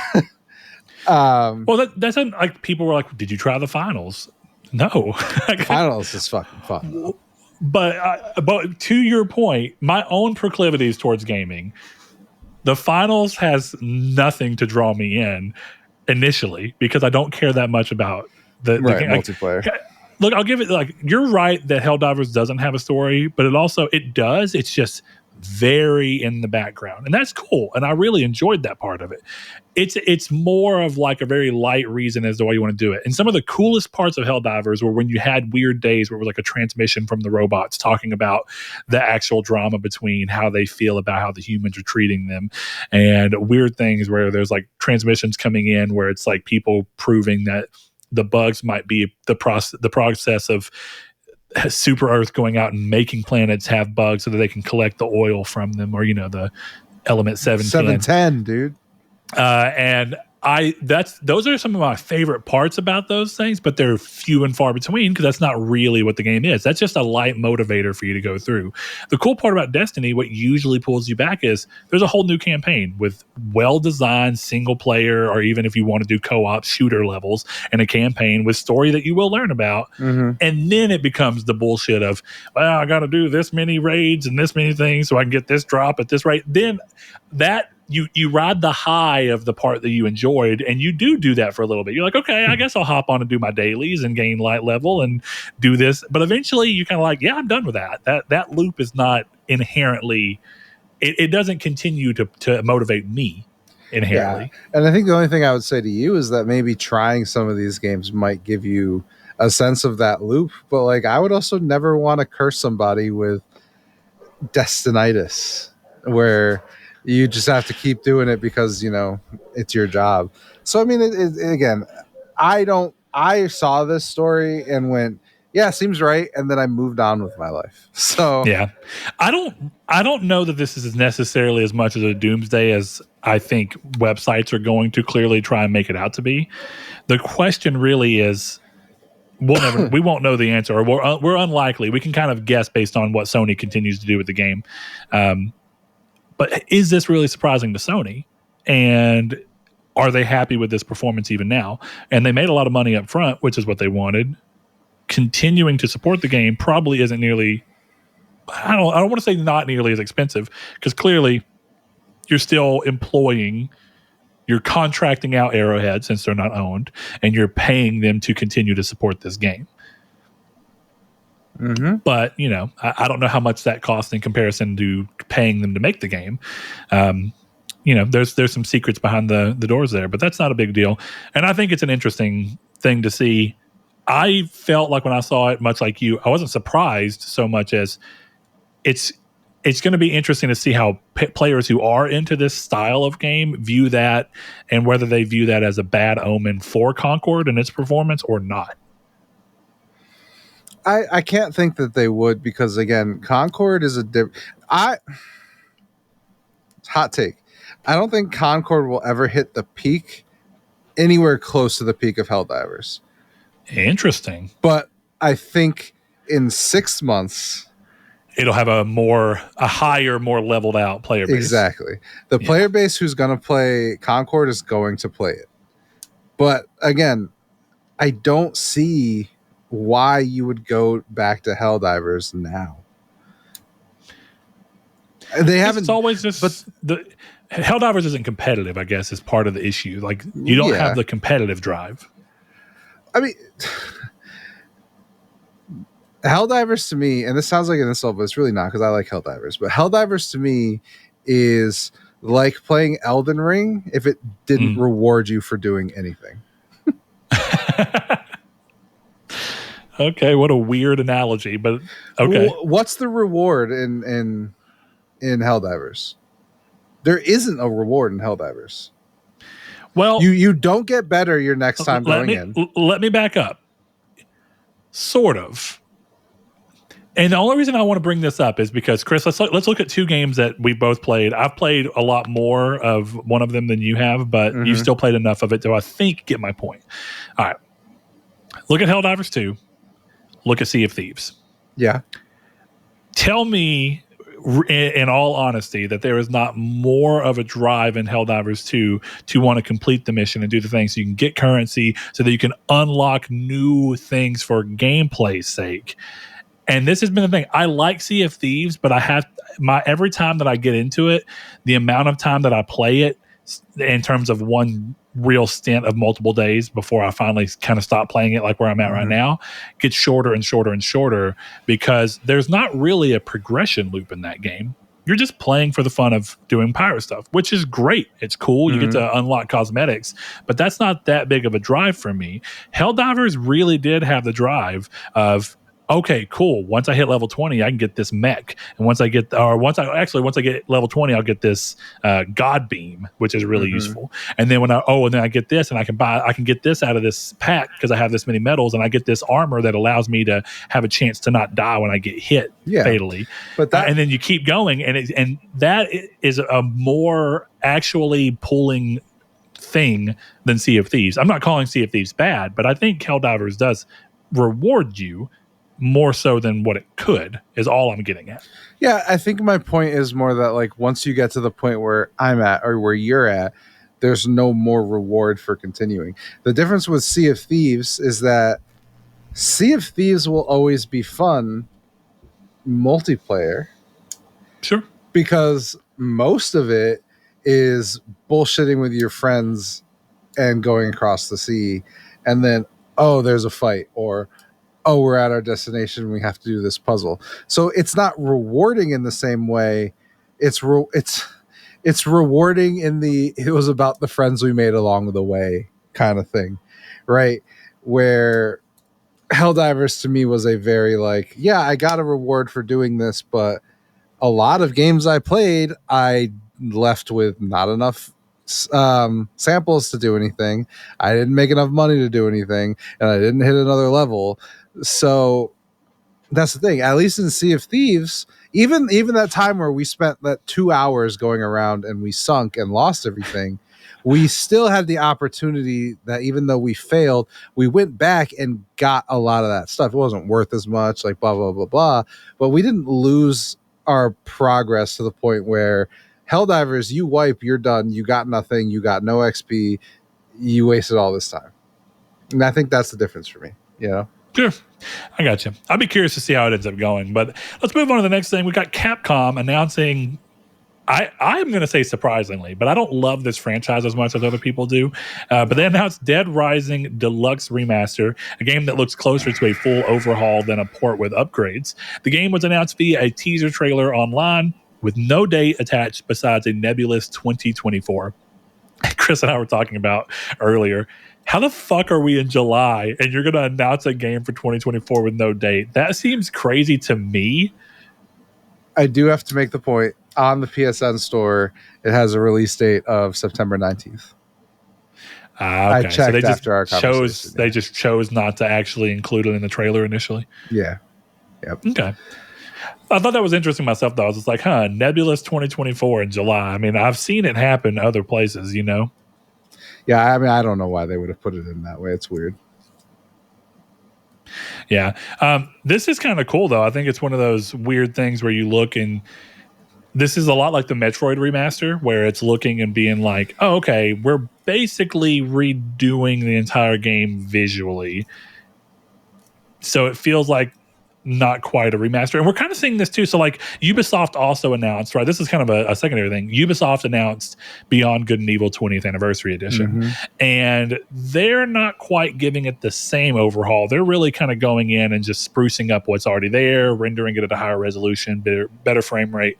But they're doing something interesting too, in where they're adding new content to the game using the original engine, which is the only other time we've sort of seen this was when they announced the Kingdoms of Amalur Re-Reckoning with announcement for a new DLC using the same engine and and kind of going through the same idea. So it's really uncommon. But it brings up this conversation. This looks really good, by the way. Graphically, it looks cool. Mm-hmm. I'm curious if they'll change any of the gameplay stuff, because the original kind of had a slightly wonky camera, I can remember, because it was early days of kind of going to 3D action. But I'm more curious to see, do you think there's really an importance to actually go to the manufacturers and be like, hey, you should probably try and make these labels mean something to the average person? Or do you think it really matters? Because part of me feels like it's a little weird to call this a remaster, but then someone else looks at a remaster that's just upscaling the game and be like, I don't see this doesn't feel like the same thing. Or do you think it really matters? Is it really just a matter of how you go about showing the game and the name is less important for the average consumer? I don't think it matters anymore. I think there was a point where it could have mattered, and then they called Dead Space a remake instead of a reimagining, and it went out the window. Just like Final Fantasy VII is called a remake. That's a fucking stupid thing to say. It is beyond clear that game is not a remake. It is borderline not a reimagining, because it's a sequel. So it doesn't. The name means nothing anymore. Yeah, sure. So it doesn't matter. And I mean that in the same way. I actually was going to point to Final Fantasy VII being called a remake while clearly not being. Yeah. It's weird because it simultaneously is and isn't. Yeah. Like if you've played Final Fantasy VII and you've played Final Fantasy VII Remake, you can point a few someone can be like, hey, where are you at? Who didn't play who didn't play Remake at all, but they played the original, and be like, oh, I'm at the I'm in Sector 7, or I'm here. And they're like, oh, okay, cool. I kind of know where you're at. And they're not even entirely wrong. Most of what happens is going to be like what happened in the original. Mm-hmm. But a few key differences will be there. It's odd. I just don't think I think at this point, you're looking at quality of work, right? When I think someone says remake, that means they spent some decent money bringing it up to par. When someone says remaster, they're like, we either ported it straight up, we up-resed it, or we made it look a little bit better. You know, Yeah. I don't know. I don't think, but the video game industry has no sense of labels. The labels don't make any sense. Yeah, I just think marketing has gotten really weird because you would think originally you'd want to make it to where people hear remaster and they have an automatic understanding and they get excited based off of that, because it would appear to me that there's an intuition that there'd be value in someone knowing, oh, they're taking just the game I already loved and bringing it to a new audience with just a higher resolution, better frame rate, and they're not going to change anything. Versus, it's kind of like your example, right? Dead Space, making it where Isaac talks. There are people who will be like, that's a turnoff for me. So if you're calling it Dead Space Remake and I know it's changing, bam, that means that I am less excited than I'd be if you just told me that you were remastering Dead Space 1, because then I know this is exactly the game I already love, just going to look and feel better. Yeah, and I wonder, I think there's a level of perceived effort in the name, because I'd be willing to bet that if this was called Dead Rising Remake, the conversation would be less of, oh, it's cool that they're putting this out, and more of, why the fuck aren't they remaking Dino Crisis? Yeah, that's a good point. Because if Capcom puts remake after anything, you almost always get hit with Dino Crisis win. Right. And it's also their own standards, right? Because imagine putting this game next to Resident Evil 2. And calling this a remake, but not doing it nearly as much as what you did to make Resident Evil 2 modern. Yeah, they've set their own standard for what a remake and a remaster is, and that's part of the problem with the word. Is a Capcom remaster is different than a PlayStation remaster, which is different than an EA remaster, which is different than a Square Enix remaster. And even there, a Square Enix Dragon Quest remaster is different than a Square Enix Final Fantasy VI remaster. Like, that's true. Yeah, it's all weird. The plot's been lost, so now it's just actually look at the game and figure it out from there. I would legit rather they had just called this Dead Rising. Yeah, Dead Rising Deluxe. Like, I'm still not going to buy it, so it doesn't matter. That's kind of where I'm at. I didn't like the original that much. I mean, I played it and I beat it. I like it enough, but like, it's one of those games, like, I know going in, I'm not going to get the platinum in this. I don't care enough to really play it, so I'm just not going to play it. I'll buy it for $9.99 and move on with my life. Yeah, I don't know. I think it's interesting, but I don't have much of an idea for this. One thing I did think was funny is that they're doing that thing where they're playing into the joke with the name of the remaster, like THQ Nordic got really into. And for a while, I really liked how. I still don't hate it. Nordic has some bad ones. It's starting to kind of get to me because, like, I actually still think like Destroy All Humans Reprobed is a solid name. Actually, I think not pretty bad. Good. I think Red Faction Remastered. Awful fucking. I knew you were going to say that. Is awful. Okay, what about Definitive Edition for Darksiders 2? Better. Terrible. It's better than remastered, but it's still in the terrible scale. Yeah, exactly. Yeah.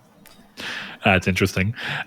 Speaking of Capcom, before we get too far off, recently, Capcom have confirmed that a new Resident Evil game is in development. During the Capcom Next digital show that aired, Capcom confirmed what we knew all along, and that's a new Resident Evil game is in development. This was confirmed by game director Koshi Nakanishi during the show's ending segment. By the way, this is from multiplayerfirst.com. Oddly enough, Capcom refrained from calling it Resident Evil 9, which should be the next Resident Evil game after Resident Evil Village, which is 8. Of course, chances are Capcom won't be calling it Resident Evil 9, but with another title, though it will still house the number IX in it somehow, as was the case for Resident Evil 7 and Resident Evil 8, where they worked it into the name. One retailer has pegged Resident Evil 9 as, it did what to Resident Evil 9? As Resident Evil Revenant Shadows. Though Capcom has not confirmed nor denied the listing, the latest rumor from the game mentions how the game will feature open world elements and will feature both Leon and Jill as the main protagonist, seemingly moving away from Mr. Ethan Winters. The only other thing to say about Capcom, I have nothing to say about this. I'll play it. The Capcom official Twitter account tweeted out a picture of the Velociraptor foot from Dino Crisis after announcing Dead Rising. So take it for what you will. But I have to say, Sucker Punch still tweets about Resistance like every day. So, or Insomniac. Sorry. Yeah, no, that's true. I wonder sometimes. The problem with the internet is that it does sort of feel like game development studios are discouraged from celebrating their history because they don't want to lead people to falsely believe that they are making sequels or remakes or remasters to games that they are not doing that for. And therefore, it feels like this sounds weird, but this is the thing going on right now around Days Gone, where the community manager for Bend kind of threw some, shadowy hate, whatever you want to call it, some shade toward John Garvin and Jeff Ross. Not too overtly, but basically saying that people who used to work at the studio are talking about Days Gone 2, which is causing other people, at the very least, maybe themselves even, that they're doing it just to get likes. But you can look at this and say that Bend has every reason to not celebrate Days Gone because they don't want to lead people to believe that they are making more Days Gone. And the same thing is true of Insomniac, where every time they post a picture from Resistance, people are like, Resistance remasters win, Resistance sequel win, Resistance reimagining win. And it's like, I get it, because I also get excited when I see them post about it because it means that they clearly haven't forgotten about it. But they're just trying to celebrate the legacy and history of their studio. They're not trying to tease the next thing they're working on necessarily. So it's kind of frustrating, because if Guerrilla were to tweet a Killzone 2 image right now, I'd be like, a part of me would immediately jump to, are they actually doing something with Killzone? Then my more rational side would be like, no, they just made Killzone and they want to celebrate that for people who were fans of it. So that's kind of unfortunate, but yeah. Though, I also want to say this. Capcom knows how hungry people are for a Dino Crisis remake. Mm-hmm. Do not post pictures like that after the announcement of a remaster of something else if you are not ready for people to come to you and go, clearly you're trying to make a joke or a reference or something to the fact that Dino Crisis people want it to be remade or remastered. So right, exactly. Kind of a weird one there. We're gonna go through. We got one more thing in the doc that you did, Chris, and then we'll do the other ones real quick. The last one that we have here, Palworld's been teased for PlayStation, with the community manager tweeting an image of hearts and adding a blue one to the already present green, assumingly meaning Xbox, and black, representing Steam. Hearts, the game has fallen out of the zeitgeist a bit, but the game will reach another height after its PS5 release, coming long after interest in the Pokemon inspired game release. Beautiful line delivery. So, yeah, Palworld was like a really big sensation, and it's done well to the point where they never need this game to do bigger again. It will be curious to see, though, if this game can have a second wind of any kind of genuinely sizable, hit just because of hitting PlayStation. My gut tells me probably, because I was really surprised to see how big the support for Sea of Thieves was hitting PlayStation. Mm-hmm. Yeah, I mean, most likely, with all live service, I question the logic of leaving your live service game to languish and then bringing it to another console. Like, it just doesn't make sense to me why they let this be out there when it's big and not take it. Because like right now, I don't think I would buy Palworld, but like back then, you could have gotten me. Now it's going to be a situation where, as dumb and typical as this sounds Chris, to me, you did buy Palworld. That's the thing. No, I right? did not. I had Game Pass. Oh, I forgot it was a Game Pass. That's right. Yeah. So for me, this is a situation where it's like, I like Palworld enough, and if the trophies are the same as the achievements with the Platinum Trophy, maybe I'll buy it because it's super easy and the game's engaging. But beyond that, I don't see why you're doing this now. It seems late to me, but hey, what do I know? Sea of Thieves was 7 years later. And still did really well. So yeah, that's kind of my thought process here too. Here's the thing. Palworld has a lot of elements that I should like, because it's got survival elements, but it felt rough around the edges when we were playing it on Xbox, and I kind of felt like it was an interesting choice to be a $30 game early access. Now, I'm not saying they're wrong for doing it. It just didn't feel like the value was there for me at that price point.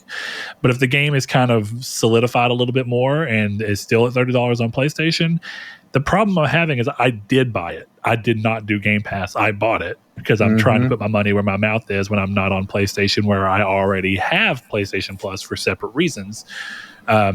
I'm trying to minimize how much I lean on game subscriptions because that's not personally what I like. And that's something we'll cover a little bit more when we talk about some stuff around Blu-ray disc. But I think this one it'll be curious to see how big this goes again. And I'll be curious really more to see if I will have more of a reason to want to pull toward it and play it again or not.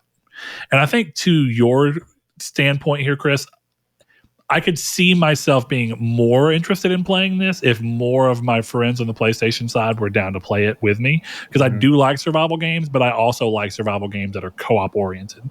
The Forest, really fun. Tribes of Midgard, really fun. So we'll see. Conan was also incredibly fun, but I had someone to play with while we were doing that. So it's just a question of where will my motivation pull from? So we'll see. I'm sure PlayStation has wanted it on their system because who wouldn't? But I've also been surprised to see that Valheim just really hasn't ever come around. And that was kind of an internet sensation for a while and got pretty big. Not as big as Palworld. Yeah, and I think Valheim's a good example of what I'm talking about, where it was big on PC and then they didn't take advantage of that. And by the time it came out late to Xbox, and then if it ever comes to PS5, it's like, why did you even bother now? Well, there's still money to be made, but yeah, it's like, why didn't you capitalize when you had your biggest opportunity? When word of mouth is big and big around somebody, it's kind of like bringing Helldivers to Xbox now would feel. It wouldn't feel like, why did you do it? But it would feel like you wasted prime opportunity to have this game when word of mouth was strong, to have it on another platform with another opportunity to bring people in and maybe even have crazier numbers and crazier sales that early on, Yeah, I guess. I just think it's a how much money do you have to make for it to be worth it? But didn't Palworld hit like 25 million copies sold? It hit that in players. Yeah, I'm curious. I know it got really high on sales. It sold 15 million on Steam alone in its first month. All right, there you go. So do what you will with that information. That's actually kind of wild. And it sold 10 million on Xbox. So yeah, 25 million. Fuck yeah. Good for at the very least. Who knows where it's at past that? That was as of February 22nd, 2024. That's crazy. So yeah, be curious to see how that ends up coming around. And I'm always curious as to why it's not happening. I'm almost curious. Can I say that enough times? I'm wondering if PlayStation wanted it but couldn't because Microsoft paid for some kind of exclusivity. And I'm not just so we're clear. I'm not saying Microsoft money had it or complaining. I'm saying that there's a very real side of business where companies can see a game, look at the hype around it, pay for an exclusivity window on their own platform while still letting it be free elsewhere. And I could see this being a time where Xbox really wanted to be like, look at us, we're the platform, we're on console. You can play this big, phenomena game right now, and you can't on PlayStation. There's value there. It makes sense as to why they'd spend that money. That might be what kept Palworld from coming to PlayStation. Yeah, maybe. It's probably that. Don't you feel like we would know that? Maybe not, though. Sometimes I wonder what deals happen behind the scenes that you just don't hear about. And they still go through, but who knows? Won't spend too much time languishing on it. Quick thing we'll go to, PlayStation Stars is back in action after a long downtime with a notable caveat. So this is from Twisted Voxel. So as you may have seen, PlayStation Stars has been down, and it's being brought back online after nearly a month-long outage. A few weeks ago, we reported that Sony Interactive Entertainment's reward program had been experiencing an outage. Now, the reason for the service's absence was provided by the company. Today, the console maker has officially announced that PlayStation Stars is being brought back online, with the caveat that service restoration will happen in regional phases. According to Sony, PlayStation Stars will be returning soon in phased regional rollouts. The console maker thanked members of the reward program for their patience, and it looked forward to welcoming them back. There are reports of the reward program already being online in certain regions, including Hong Kong, India, Korea, Singapore, Thailand, and Taiwan. Configuration to re-enable the service has apparently been pushed to the PlayStation app in the aforementioned regions. It is sad that the new configuration may take a few hours to kick in. If your PSN account is from those countries, we don't have to worry about that. But eventually, we will get this back around. But one thing I thought was interesting is people are viewing this rewards program being down as something that they view as big as the PlayStation outage. And I've seen people even, I don't want to call it understandingly, but I think people are slightly overselling how big this deal is that this has been out. I've seen people saying that PlayStation is going to treat this like the PSN outage, and that they're going to give everybody, they're expecting that Sony will give everybody reward points equaling $20 or so and just move on. I don't think that's going to happen at all. What the fuck are we talking about? Are you joking?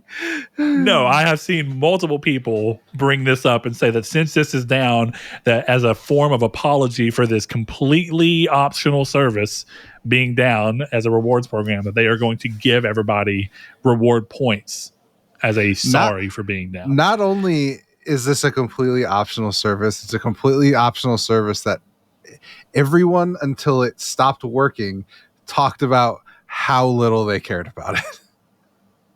Yeah, and I think that I'll give credence to one thing in particular.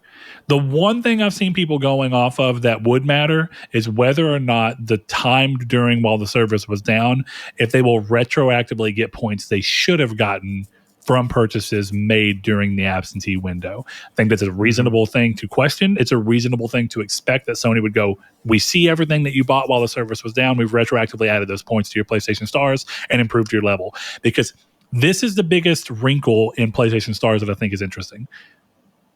PlayStation decided to tie how quickly you will get customer service response to your PlayStation Stars level, which I think was a bold move. But I understand the thought process. The more you buy from PlayStation, the more they want to make sure that you stay happy as a customer. Therefore, you will move up in the queue if you are higher ranked than someone else, even though you have been in the queue for less time than someone who may be a level 2 PlayStation Stars, mind you. So I think that that's interesting because it going away comes out of there. But if that's what you're trying to worry about, then there should be, if you don't give people their points retroactively, you're also not giving them their experience for PlayStation Stars retroactively, which means that they're going to be a lower level, therefore creating a problem where someone may go, I should be a level 4, but I'm not getting that treatment because your service was down. I don't know. It'll be curious to see how this ends up unrolling. But I don't think that anyone who's looking at this as something that Sony actually cares about to a strong degree, there's just not to that degree. Sony cares. Sony will do what they can to try and make it right with people, but not in any kind of value sense like that. Yeah. I don't know. People thinking it's comparative to the outbreak. What's it called? Jesus Christ, I can't talk. PSN outage? The outage. Yeah, that's the word I was looking for. People comparing it to that are nuts. I don't see that. I think it sucks that it's down, but yeah, I don't know. For me, it was something that like I engaged with and I liked, but like, okay, it's down. Like, yeah. Oh no, the world's ending. Like, it didn't bother me that much. I can see why like you would be upset that it's down, sure. And I hope that Sony does do a make good, that everything that you bought you get credit for. That's the farthest they should go. Yeah, no, I actually agree. And I just in case anybody's curious as to why we're drawing the distinction between the PSN outage and this, is that by the time that the PSN outage happened, part of buying a PlayStation 3 was the promise that you were going to be able to use these online services as a core function of the system. And when it was down, initially they had to do a workaround for the Netflix app on PlayStation because it required you to log into the PSN in order to then continue on to Netflix. And so the first few days of the PSN outage, I couldn't watch Netflix because I watched it through my PlayStation, and they did something to somehow change that. I don't know where or why that happened, but it stopped being a requirement. I don't know if it was something Netflix was able to do on their side. But my point being is that the system is inherently tied to that. People bought SOCOM 4 and then immediately couldn't play it online when that's how the game functioned. And it was a game from Sony. Yeah, exactly. All of this led to a bunch of crazy stuff. There's more of a reason to not only apologize, but also give people things back. That also includes the fact that the PSN outage included that people's personal information was compromised in the process of this attack and this outage. So they had more of a reason to be like, hey, here's a bunch of free stuff that you get to choose how you kind of want to go about it. We're sorry. Look, more than anything else, the PSN outage didn't let you play video games. Like, are you telling me that you can't play your games because of PS Stars? Oh, you can? Okay, then what are we talking about here? It's a gift service. Like, that's what this is. You should be more upset about the Sony card rewards going away than this. That's an actual fucked up thing because they're selling that card on those reward points, and now those are going away. This is nothing. This is the most I've heard PlayStation Stars talked about since it happened. It's a supplemental service. I don't see the outrage in this. Yeah. I think that this is a relevant question to this in particular. So one of our longtime listeners, longtime patrons, friend of the show, Rude Cold, hit us up in the Discord where you can ask questions or bring up topics you'd like us to cover by clicking the link in the description below, joining the Discord where you can talk to us day in, day out, as well as a lot of our listeners. He goes, pretty relevant with Xbox Online services currently down, but how can we possibly look to a cloud gaming future if an outage can just completely stop people playing their games? I don't see a future without an outage of some sort. And even now, it's annoying for those who play online games or those via Game Pass. At least with physical games, it will never be an issue unless the game itself requires being online all the time. And Chris, I feel like this is kind of running over what you're talking about, where the PSN outage was viewed a lot differently because it strictly left you unable to play some games. Not all games, just so we're clear. Yes, you could play single player games, no problem. Right? But during that time where the PSN was down, you could not play online games. And I don't think you could even access your digitally purchased games to download them and play them because you couldn't reach the server. So with that in mind, he brings up not only cloud gaming, which is an issue, but if we move to a world where most people are playing the bulk of their games off of a subscription service and that service goes down, if Xbox services are down, your system cannot check to make sure that your Game Pass license is viable. Therefore, it will take you out of the game. And I know this because Sony does the same thing. When I've had internet outages, like a few weeks ago when we had to not do the show because of internet outages, I was wanting to play Resistance Retribution more. And as soon as I turned the system on, it said, we'll let you play for 15 more minutes.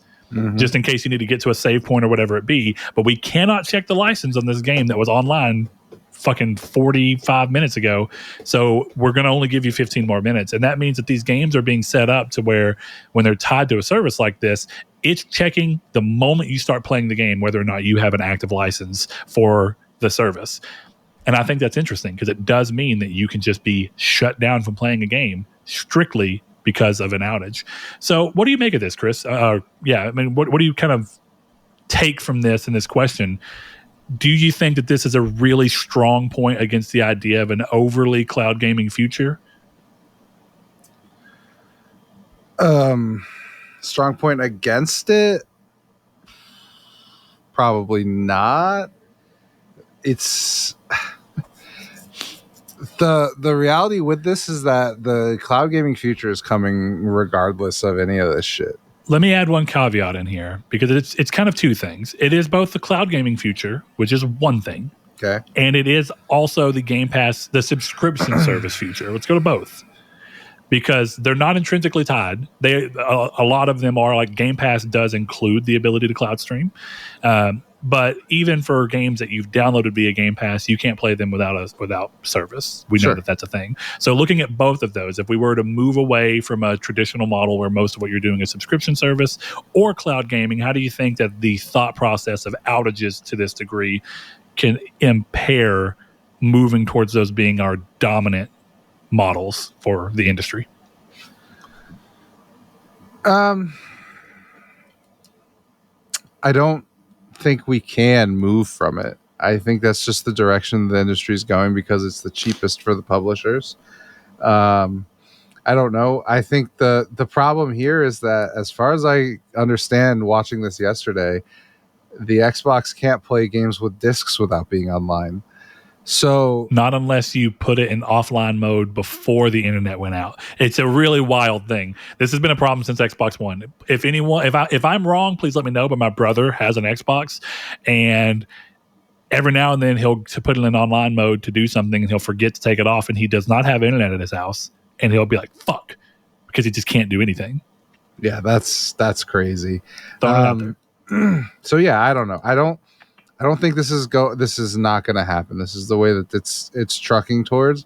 But I also don't think that we can sit here and actively know what's going to happen in the next 20 years, because I don't think this is a PS6 thing. If this happens soon, it's a PS7, and I would say that's even too soon. So by the time the PS8 comes out, and I have a flying hoverboard that takes me to work, that I can't answer that question, but I don't think right now it's a real worry. I think that there's two things to be said there, right? You mentioned PS8, but I'm going to actually say that the thing about cloud gaming, realistically, if you go to cloud gaming, the need for a PlayStation 8 goes away. And by the time that the generation is ready for that to be the predominant model, if it ever reaches there, just to throw that out there. But in this scenario where we're looking at it becoming the predominant model, there's no need for a PlayStation 8 anymore. You don't need the console. The console doesn't do anything if you're going strictly cloud gaming, because the cloud is what's handling the processing, a lot like what Google was trying to do with Stadia, right? The idea from Xbox's side is that you can access Xbox and pay for their services, and they make money off of you without you ever having to own the console, therefore opening up new opportunities for people who may not have gotten into gaming due to the need to have this bespoke piece of equipment goes away.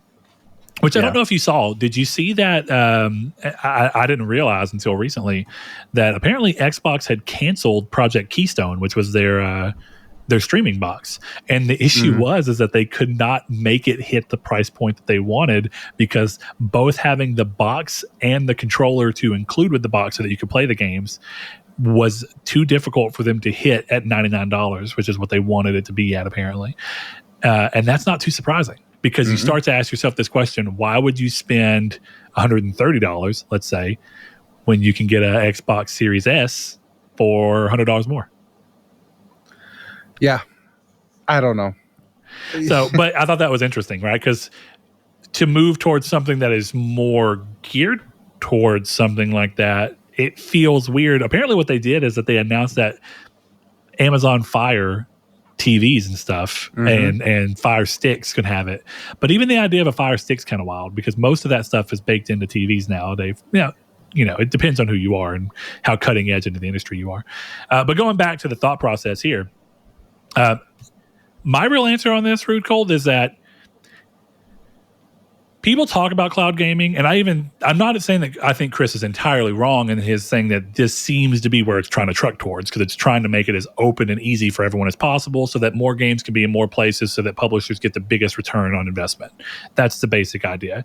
I think, Chris, I know what you meant when you said it's cheapest for publishers, but what I really think you're saying is that it cuts out the cost of needing to manufacture disc and whatnot, and it also opens it up to as many places as possible. Do you think that that's fair? For what you were saying? I'm just saying it cuts out the manufacturing of discs. So yeah, I mean, that's what it is. But with that in mind, I personally do not think cloud gaming will ever actually become the de facto or predominant form of gaming. I think it will rise as it becomes more and more viable, and it will become a great companion market to gaming, which is what they want it to be now, and it's not consistent enough to always be that. I think that's what I'd look at. So to Chris's point, maybe 10 years from now, it'll be good enough that it can truly be that companion to otherwise gaming, with real stuff. But I don't think it'll ever actually become the primary form. If I would love to be proven wrong if they can hit to where you don't need the console and you don't see any compression and all this stuff. But at some point, you're fighting the laws of physics. That's what makes gaming so complicated, is that your need to input means that they need to be able to move this data so fast that you don't feel that difference. You don't feel that delay that it gets inserted in there. And that's just hard because you're dealing with the speed of light. How far are you from the center? How many centers can you put up? What about areas where you can stand to make a lot of money, but they don't have any centers? Yeah. There's a reason that PS Now and I guess PS Plus at this point, that doesn't exist in Australia. Australia is not a small market. But there is no streaming services in Australia for PlayStation because they don't have any servers there. They don't have, there's no connection. So it's interesting to say, but I think it's something to look at. And I think more than anything, this is more of a consideration that I'd hope that they would look at when moving towards a more digitally based future and a subscription based future where you still download the game and play it natively, is trying to account for how long they allow you to play the game so that an outage is not the killer. I think if they start really seeing this, it seems reasonable to me that Sony and Xbox and all these people can go in and say, we give you the license for, we check your license once a day, maybe once every 3 days, so that if there's an outage and the license check hasn't happened, you can still play your game for 2 to 3 days before it will become an issue. And that's what I would hope to see as a middle ground to try and meet that problem while still giving them what they want, which is their ability to check that you actually have the right to play this game. Yeah. I don't know. I do worry about this future, so who knows, but I don't know. Again, I think I'm in a situation where it's a little different because my PS5 is not my active PS5, so I have a lot of issues where I'm like, okay, well, I guess the power went out, so I can't play a single game on my account. Like, that sucks. So, but I don't know. Yeah, that's the funny thing. You can play the games I bought on your PlayStation. Which I don't have very many that I'm playing, so it's a little if you didn't for download it ahead of time, you're just screwed anyway, because you don't have any signal. Yeah, it's which anytime that happens to me, I just kind of like, it's the price you pay for the benefit that we get. It's like, it's the juice is worth the squeeze here, but it's just exactly how are you doing it? So yeah. I thought this was a funny response from another one of our patrons and listeners, Rude Days 93. He said, as someone who has cut cable and gone full on streaming, basically when internet outages happen, it's time to go outside or find a book. Yeah. But what's crazy, it's more than just internet outages. That's one thing. How do you account for when your internet goes out? That's one thing. How do you account for when Xbox services go out and your internet's not the problem? What happens if it bounces around too much in that way? I don't know. I think it's curious. That's all I'll say. I just think this is what I used to say about another topic that we're not going to get into on this show, but the fact that it's such big news every time this happens means it happens rarely enough that it's surprising. Yeah, I actually agree with that. So I don't think this is a real worry. This is inconvenient for a day, 2 days, and when it's inconvenient for more than that, it's a PSN outage situation. And I'm not forgiving Sony. Or something way worse, like a storm happened and it turns out that all internet's out in your area for a week because of a hurricane. It's like you have bigger problems at that. You know what I mean? Exactly. It's like I lost power the other day and I couldn't play video games, and you don't have me sitting here going, well, the all digital future is really dangerous because it's not. It's just I don't think it's dangerous for those reasons at the very least. Yeah, it's just rare. I don't think we had this in the news, but I had a topic that's kind of news related I wanted to talk to you about, because it's annoying the shit out of me right now. And how do you feel about Well, there's only one other thing I wanted to talk about, which we can just save for last. So go ahead. Yeah, whatever works. How do you feel about the conspiracies that Sony money-hatted Black Myth Wukong and decided to say absolutely nothing about it, didn't use it in their state of play, don't have any advertisements on it, but they paid for it to stay off Xbox, when the reality is Baldur's Gate 3 got delayed. Other games have talked about the fact that the Xbox Series S is a potato and ruins developing for Xbox. But suddenly, because a big game comes out and Microsoft makes a snide comment that is clearly a lie, and then Jez Corden, the Xbox fanboy, hold on. who runs through this all. What is the comment that Microsoft made? I did not know that. I thought that this was all just fan conspiracy for the fact that people were saying this game isn't coming to Xbox yet. It's coming to PlayStation first. And that I thought people just extrapolated from that it was because Sony money had it. Are you saying that a comment from Microsoft is what led people to believe that Sony money had it? Yeah.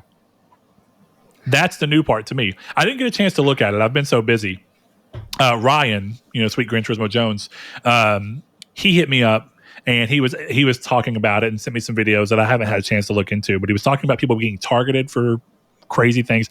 I really don't know what's happening, but I know that some crazy stuff has happened around this. I don't know if it was just the money hatting. I actually think that there's also some stuff that apparently people think that maybe Black Myth Wukong got involved in some of the Sweet Baby Inc. stuff. I really don't know. I'm too out of the loop. That story is so obviously bullshit. Yeah, I don't know. I saw the money hat thing. I did see that, but not to the degree the that one I knew what the one that Microsoft you're said. talking about is like it's Grum's level conspiracy crazy, because they said that they were saying that Sweet Baby Inc. went to whatever dev studio this was and demanded $7 million. What fucking world are you living in, bro? That $7 million for consulting. Or they would they would ruin the game. And then there happens to be some fucking idiot at IGN who decided to be like, oh, well, they're sexist and racist. And I'm like, dude, $7 million? Okay. Look, I love everyone who listens to the show, but do not get sucked into Grum's grift. It's an obvious grift. This is a clear bullshit story. Grum's is using you to make money. What is Microsoft's remark? I want to get back to that real quick. We are excited for the launch of Black Myth Wukong on Xbox Series S and X, and are working with Game Science to bring the game to our platforms. We cannot comment on the agreements made by our partners with other platform holders, but we remain focused on making Xbox the best platform for gamers, with great games at the heart of that. That is such bullshit. It's such bullshit, because you have so many testimonials from other devs being like the Series S is a problem. You have Game Science telling you that the game on Xbox is not up to their standards. And again, Sony didn't have it at a show. Sony didn't use it Are you telling me that if Sony had an exclusivity deal on this, it wouldn't have been at the last state of play that everyone thought was bad? Or at least not exciting enough? You are seriously with a straight face looking at me and going, yeah, Sony money had it quietly. What the fuck are you talking about? That's like Jez was like, well, it makes sense for Sony to do this. And why does it make sense for Sony to do this? Other than the fact that you are being fed all your information from Xbox people. Because it doesn't make any logical sense that Sony would not advertise at all that they have the game exclusively. And then Microsoft would come out and say this we just mentioned earlier that there's a chance that Microsoft did make some kind of a deal with the people behind Pal World. Again, I'm not saying that with fact or anything. They did. It was exclusive. I know they made it a Game Pass deal, but I don't know how much that Game Pass deal actually went towards making it platform exclusive for a certain period of time. Fair enough. I only bring that up. I'm actually genuinely ignorant on that. I know they made a Game Pass deal. My assumption is the Game Pass deal included a clause to probably say, hey, you can't come out on another platform that's not PC for a little bit. We'll see. But in going here, I am with you. Yeah, whenever you're a platform holder and you're wanting people to look at your thing, if you have exclusivity, you're going to want to really flaunt that as much as you possibly can. So I think that's interesting. I don't know. I think this is weird. I think it's crazy. And honestly, I'm even going to go to the statement from Microsoft. I think people are reading into things with no real reason. I think what really is happening is that Microsoft are probably aware that some people have been already saying that it was being money hatted, and that all that they're saying here is that they can't comment on whether other deals were made by partners because they're not allowed to, even if they wanted to. This reminds me of I think that's all, and people are just reading into more because they want to see that and go, see, it's them implying that Sony did make it and they just can't comment. No, what they're saying is they can't comment on deals made by other partners because that's just how the industry works. If they could make an official comment on that, they'd get so much trouble. But why? They didn't sign the deal, so who the fuck cares? When I say trouble, I don't genuinely mean legal trouble because I don't know, but it's not. It'd be uncouth. Brett, if you canceled this show and went over to Trophy Room, I'm telling you right now, I would be in the Discord. Yeah, Brett fucking abandoned the show to go on Trophy Room.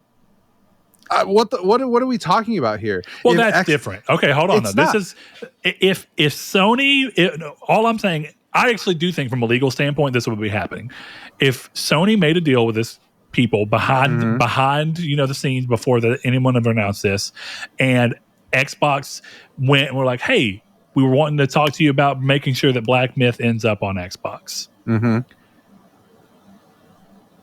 And then Game Science said, hey, we've signed a deal with Sony that we're not ready to announce. Microsoft would have to probably sign an NDA to say that even though they know this information, they cannot disclose it. There's no way Game Science is going to say, hey, PlayStation says we can't announce this yet because that happens on their terms. Therefore, you can go say whatever the fuck you want. There's no world in which that's the case. An NDA was signed if that information was even ever given to Xbox. It had to have been. That's just how it works. You can't even fucking audition to play a character in a game without signing an NDA. Well, then that just proves the theory wrong in itself. Because if there was a deal and they had an NDA, they wouldn't allude to it. So I agree.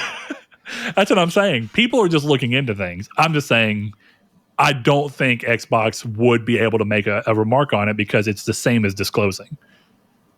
Yeah, I guess so. It's kind of like how Microsoft basically refused to confirm what games were coming to other systems because they had already set up deals with the systems they were going on to, and they could not disclose on their own because they'd be breaking an agreement they had with someone else. Do you remember when they were like, well, one of the games is this game, but we can't talk about the other two? And that was why. And they said, because we've already worked out deals with the platform holders that we want to put this on. No, what they said was we want the teams to be able to announce it themselves. But yes, but you get what I mean. All the same. Why is there a reason that one team didn't get to announce it themselves, but the others did? Yeah, hey, man, I think that's cool. I think they would have said it because Sony would have plastered it. And either way, the game comes out in like 2 weeks. So there is no on Sony's terms because the terms would have happened a long time ago when there was actual reason to market this. And this is the thing that I don't understand. So you're telling me Sony signed an exclusive deal with Black Myth Wukong, and part of that deal was they had to throw the Series S under the bus? If that's not the actual... If that's not the actual concern, if that's not actually what happened, it is that Sony would just like, hey, can you make sure you throw a dig at the Xbox Series S while you're at it? And it's not a full exclusive. So they threw a dig at the Xbox Series S that wasn't true, and it's still coming to Xbox. It's just so blatantly a lie that I can't believe people are actually entertaining it as true. It's the same thing as the fucking other side of it all with the $7 million from Sweet Baby Inc. The fact that you don't look at that and look at the facts around it and go, that is fucking ridiculous, I'm being taken advantage of, is crazy to me. Because on its face, it's ridiculous. $7 million? What's so wild about, definitely from a studio that's never made a game, if I remember correctly, and like in a burgeoning market that's new.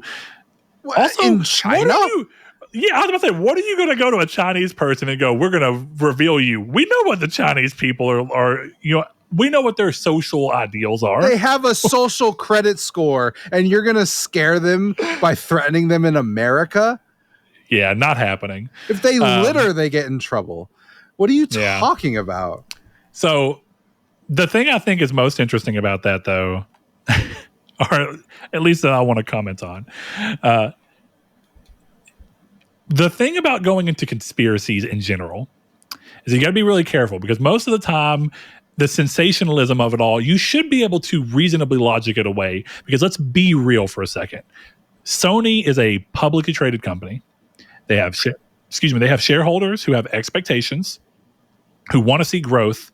Therefore, their ability to be petty almost doesn't exist, because it would go against their own interest in making the company better. And what you have to then do is, if you're telling me that you really believe that Black Myth Wukong was money-hatted by PlayStation, then that means that you have to fully think that PlayStation went to Game Science, said, listen, we want to give you money, strike a deal with you. We do not want you to ever announce that this game is exclusive to PlayStation for this window. We want zero marketing. The only thing we want you to do is not release on Xbox, and make sure that you throw in a snide remark about how the Series S is what's stopping you from being able to release this on Xbox at the same time as PlayStation. And that you have to first of all believe that Sony would go to them and be that petty. You have to secondarily believe that they would pay whatever amount of money that the Black Myth Wukong people would want in order to do that. And then you'd have to go, why would Sony give up all of the other benefits that paying would have actually given to them in terms of reach, people looking and going, oh, if you like this type of game, PlayStation's the place to buy it, which will push me into buying a PlayStation. None of that makes sense for a publicly traded company. It's so stupid and so bizarre and so petty that no actual publicly traded company would go into that at this level. Mm-hmm. It's just all around. It's just a ridiculous thought process. Yeah. Yeah. And look, I know someone will say, well, stranger things have happened. Yes, stranger things have happened. I'm not going to say that it's absolutely impossible, but it's so improbable that Occam's razor should kick in and you should go, the chances of this being what is actually going on are basically zero.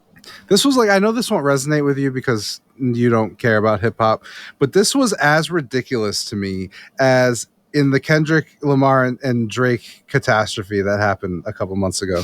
In one of the tracks, Drake has two lines in the same song, right?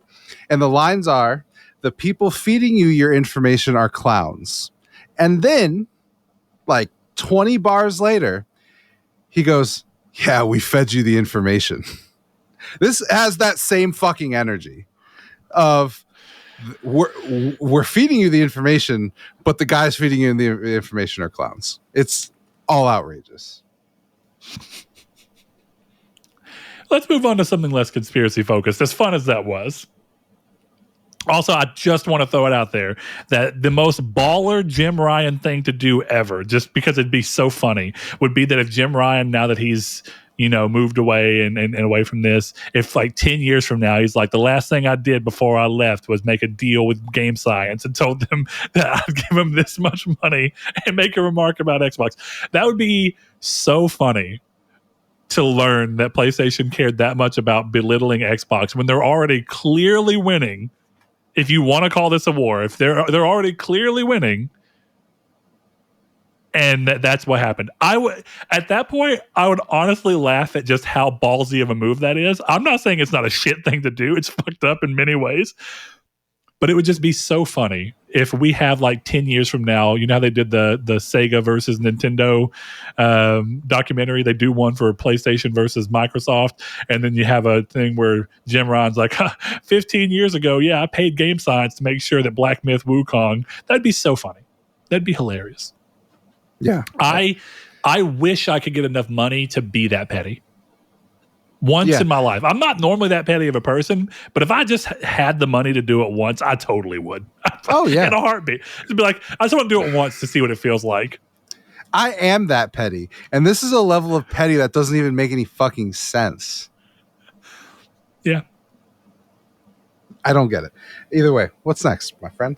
All right, last thing we're going to talk about real quick is there was a thing that came out earlier in the week, and it kind of stirred conversations around maybe that we are going to be moving to a digital future for both games and movie media a little quicker than a lot of people have thought.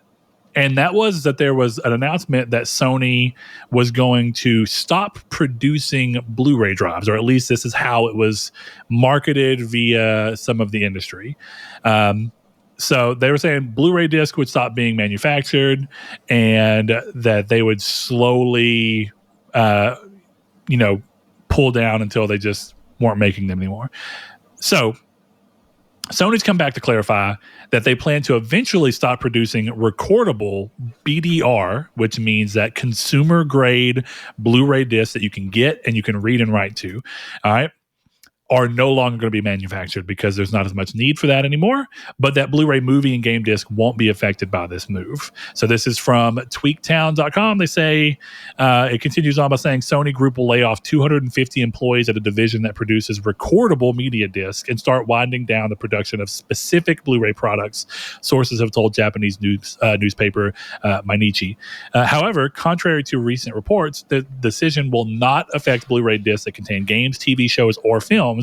The staff reduction is happening to the Sony Sendai Technology Center, which produces recordable disc formats like CDR, DVD-R, and BDR, and archival disc for the Japanese region.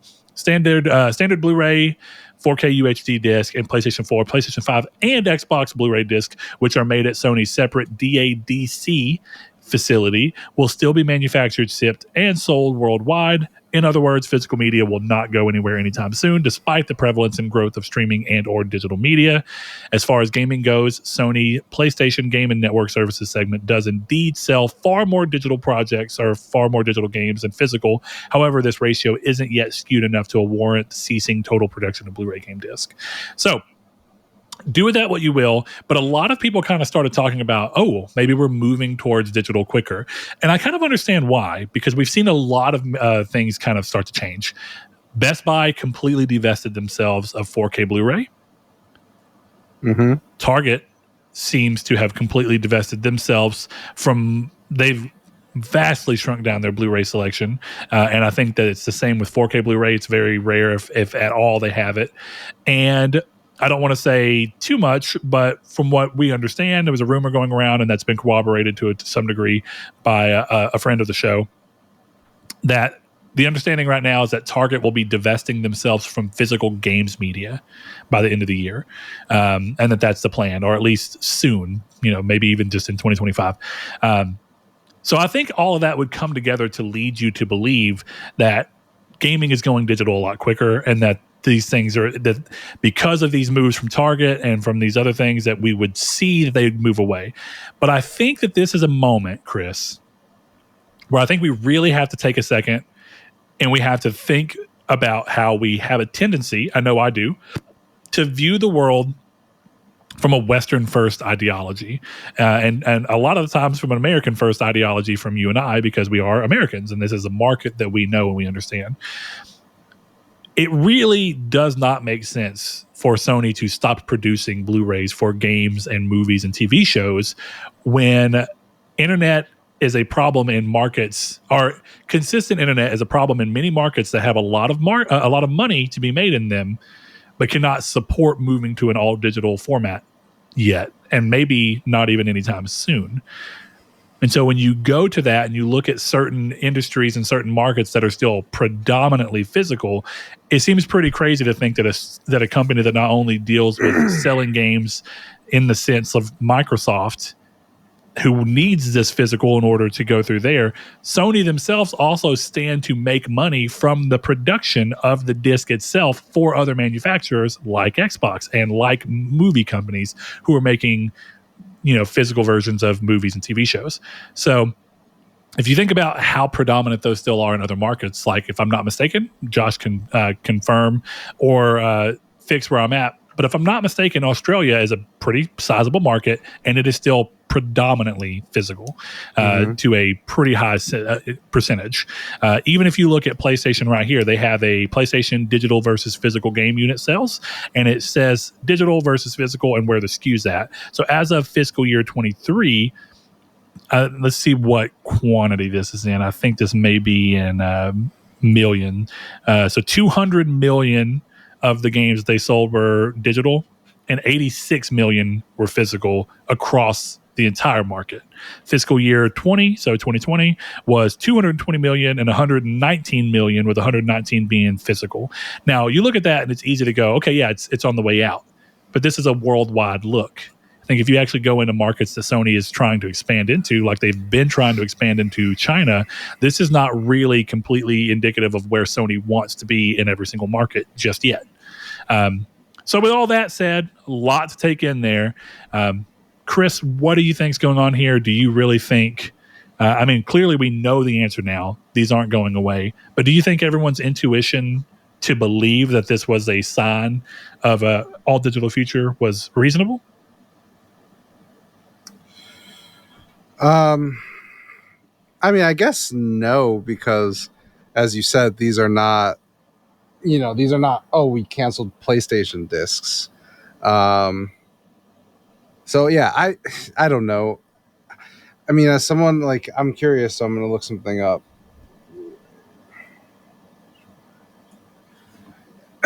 Yeah, you're looking at a very expensive niche thing here, which is personal writing Blu-rays.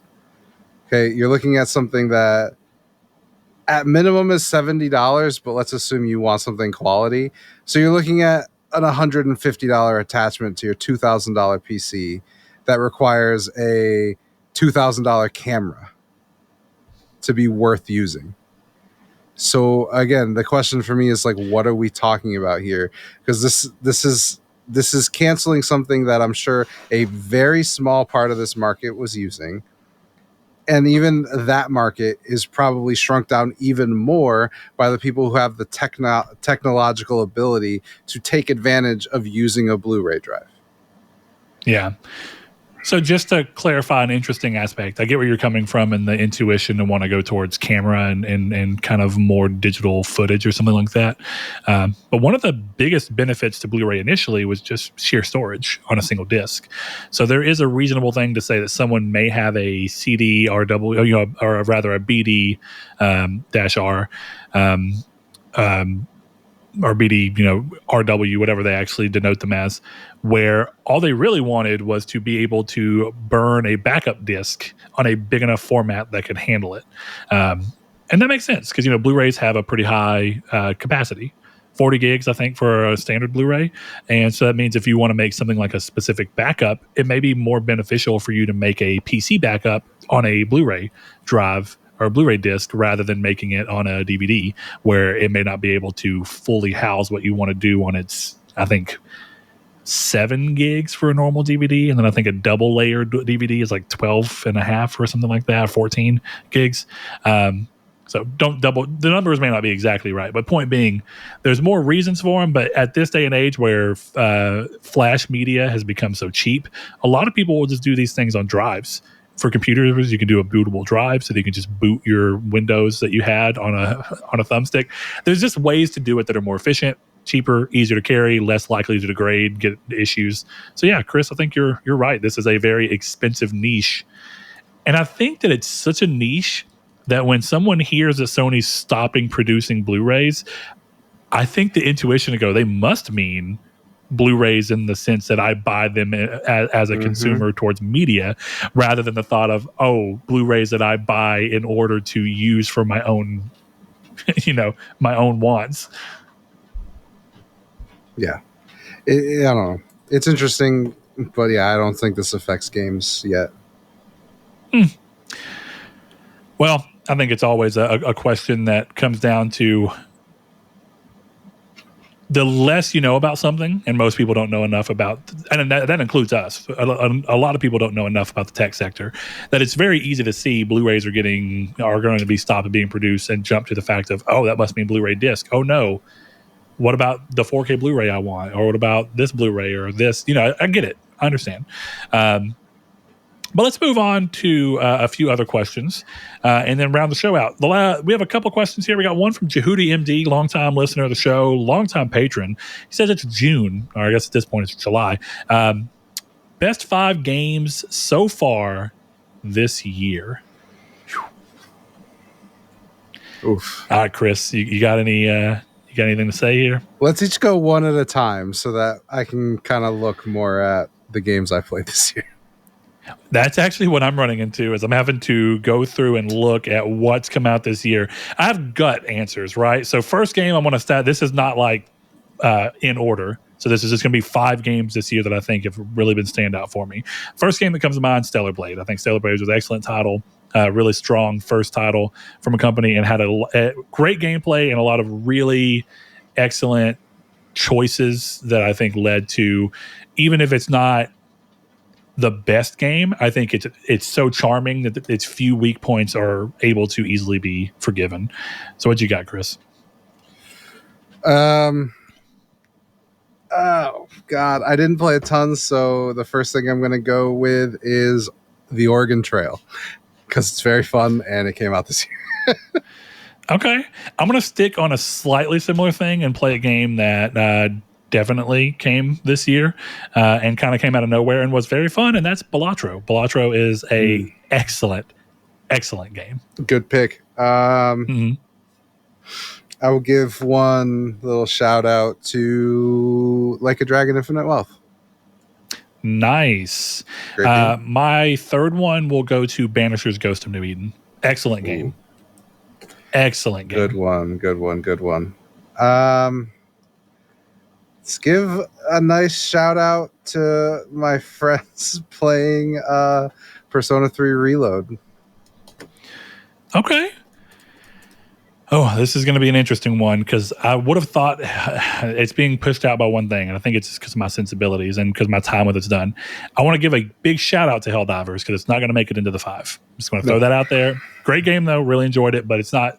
It was easy for it to get pushed out of mine strictly because of the fact that I like so many story-driven games, and games like Banishers have been so good that it just kind of moves along. So I'm going to throw out the next game is Prince of Persia: The Lost Crown. Excellent game. So good. And it's towards the top of my list in general this year. It was just incredible, more than I could have ever asked, considering that Prince of Persia has been kind of dormant for a long time. I wouldn't have thought that the first title back in so many years would have been such a strong performer. Yeah. At least critically and even fan out. And I don't know what it's done commercially. I hope well enough, but yeah. I will go ahead and give a shout out. I didn't play this version of the game, but I'm still going to shout it out because I think it's a great game, which is Braid Anniversary Edition. No, I need to play. I never played Braid originally. I need to play the Anniversary one. I never played The Witness either. All the Jonathan Blow games I've just completely ignored. The Witness actually seems super up my alley. I love puzzle games, and I still need to play the Talos Principle too. So I'm well behind on my own. But the last game I'll throw out is I think it's a rather obvious one, and I did love it in many ways. There's also a few problems with it, but Final Fantasy VII Rebirth is an excellent game. I was wondering if that was going to be on your list. Yeah, it is what I had to choose between it and Helldivers, and I think Rebirth speaks to more of my things, but Helldivers is a close second. Rebirth is really good, but it's as I've kind of moved away from it and gotten time away from it, I love it.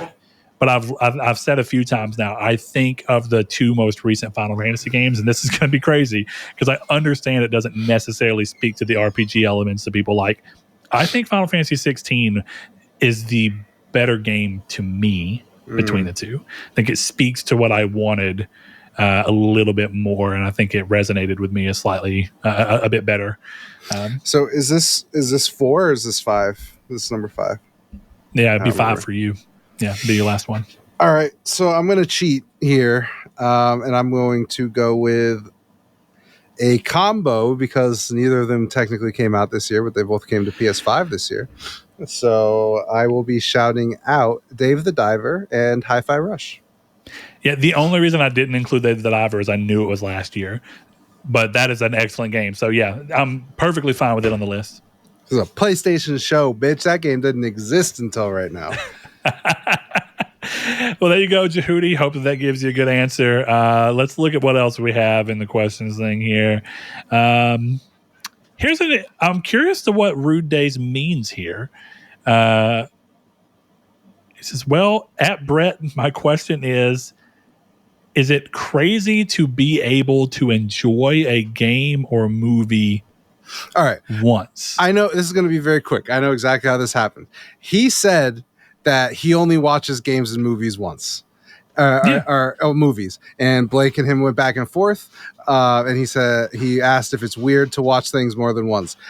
Strong no. It is objectively weirder to never watch things more than once. Okay, I'll give you this because clearly I replay things all the time. I've replayed The Order despite having it platinumed a million times. I'm honestly, genuinely have been debating a weekend with The Order because I love the game. But so to that end, clearly the answer that I land on is that I think that it's perfectly reasonable and even logical to like something so much that you experience it again. Mm-hmm. This kind of is a weird thing. I don't think it's inherently wrong at all to just enjoy something once and want your next experience, right? Your next enjoyment to come from something that is unfamiliar to you. I think that considering the amount of time that you have, it's honestly probably a better use of time to always try to go towards something you haven't experienced. But I think human nature shows you that nostalgia is such a big thing that, to Chris's point, it might be a little more, you might be more on the odd side out to exclusively want to experience things once and then move on. Now, we all do it as people. You know how many games and movies I've only seen once? Even ones I've loved, right? But I think we all know that there's eventually something that we played or really enjoyed that we're like, I can't wait to play that again or to watch that again or to experience that again. Now, Chris and I, a while back, before I ended up watching the show again so that my wife could watch it so that we could then watch what neither of us had watched with El Camino, I've long told Chris that I do not regret rewatching Breaking Bad at all, and Breaking Bad is still incredible, but I actually think that there's a strong argument to just watching Breaking Bad once because it hits, and it hits so well that you could live with that. You could live off that little dopamine hit you got from that show probably for forever. But that's also a rare example of a show that is so good that it's in rarefied air to where you don't ever need to watch it again to continue to be able to know how good it is. Yeah. Again, I don't think it's. I think neither option is particularly weird. But objectively, not watching anything ever, twice, ever, significantly weirder than watching things more than once. Yeah, agreed. Yeah, I rewatch shows, TV, movies. But to his credit, there's something about watching something you've never seen before. I have been meaning to watch Annihilation, and me and my wife we ended up late last night. We were kind of sitting around and we were like, let's watch a movie. It was really late. I don't know why we thought watching a movie that was going to go until 12 was a smart idea, but that's what we did. So it's 10 o'clock. We're sitting there. And I think usually when we want to watch a movie, we have a tendency to watch things that we've seen already, or that at least one of us has seen and we want the other person to experience. But we ran across Annihilation. I was like, I've been wanting to watch this. And she watched the little trailer thing and she was like, yeah, let's watch it.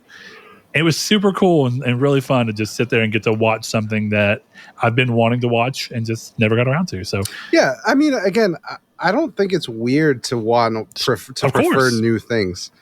I just think it's weird. We always want new. Yeah, I just think it's weird to throw it out. Like, I love Interstellar. It's one of my favorite movies of all time. Another movie I've never seen. First of all, fix that. But if I was like, yeah, I'm never going to watch this again, that would be insane. I watched Interstellar 3 times in the same day because of how much I liked it. Like, I don't know. I think that's crazy. So, Do you, man? But I don't know what answer you expected other than it's a little weird to never watch anything again. Yeah, I can definitely see that. I think most people are going to be. I think the biggest thing I want to really talk about with that to wrap it up is that I find it interesting that you don't seem, Rude Days, to. You seem to have a really, if that's truly how you live and you go through things, I think it's amazing that you have the ability to fight the feeling that I have felt so strong before, where there's an ocean of new releases in all mediums, and my brain is just like, I wish that any of the things right now that are out and that are new drew me to want to experience them as much as I just want to experience this thing I already knew was good again. Mm-hmm. And I guess that's what it is. It's more like a lament to the fact that you're looking and you're saying like, oh, doesn't it kind of suck that there's all this ocean of new stuff, but none of it really interests me as much as replaying The Witcher 3 right now. You know? And I've thought about doing that. Look, I mean, the last thing I'll say is the only time I can relate is like, I don't want to travel to the same place twice. Like, I've been to Aruba, my family loves it, and I'm like, I'm not going to Aruba again, at least not if I'm paying for it. So I think it's a radius thing, right? And I think you probably experience this locally. Like Hot Springs is about 2 hours from us, and now we have friends there, so there's a different reason to go. But we often go there because I think it's like one of those places where it's just far enough away that it feels like a break from your day to day, but it's not so far that it feels like an actual vacation like that. Exactly. Yeah. Whereas like I'll go to Boston. I go to Boston like 6 times a year because I go watch the Red Sox. But I could technically go to Boston for free. But there is no fucking world I'm paying $1,000 to go to Aruba again. Yeah. I'll pay that $1,000 cheat codes to Turks and go to somewhere else. Like, yeah, there's cheat codes depending on what you want to do, but it's like you could technically. Do you want to go to Hawaii? Well, which island do you want to go to? So, do you want to go to Honolulu? Twice, or Oahu, or Maui? I can't actually remember which one it's on. I was born in there. You think I'd pay attention and know more? But point being, yeah, it's like some of those things are like, well, where did you go within it? Right? Yeah, exactly. But yeah, I'm with you. I wanted to go back and read his question to be sure, because my immediate thought here was, do you never listen to music twice? Like, do you never listen to it out? But he did not. He just said a game or movie once, and I get it. Both of those are much bigger commitments. Yeah, and I will say, movie weirder than games. Yeah, because movies are pretty small time commitments. So it's like 2 hours. sitting down and watching. So hold on. Does that mean? Hold up. Do you, Rude Days, not have a comfort movie? Yeah, that's weird. That one's a little odd.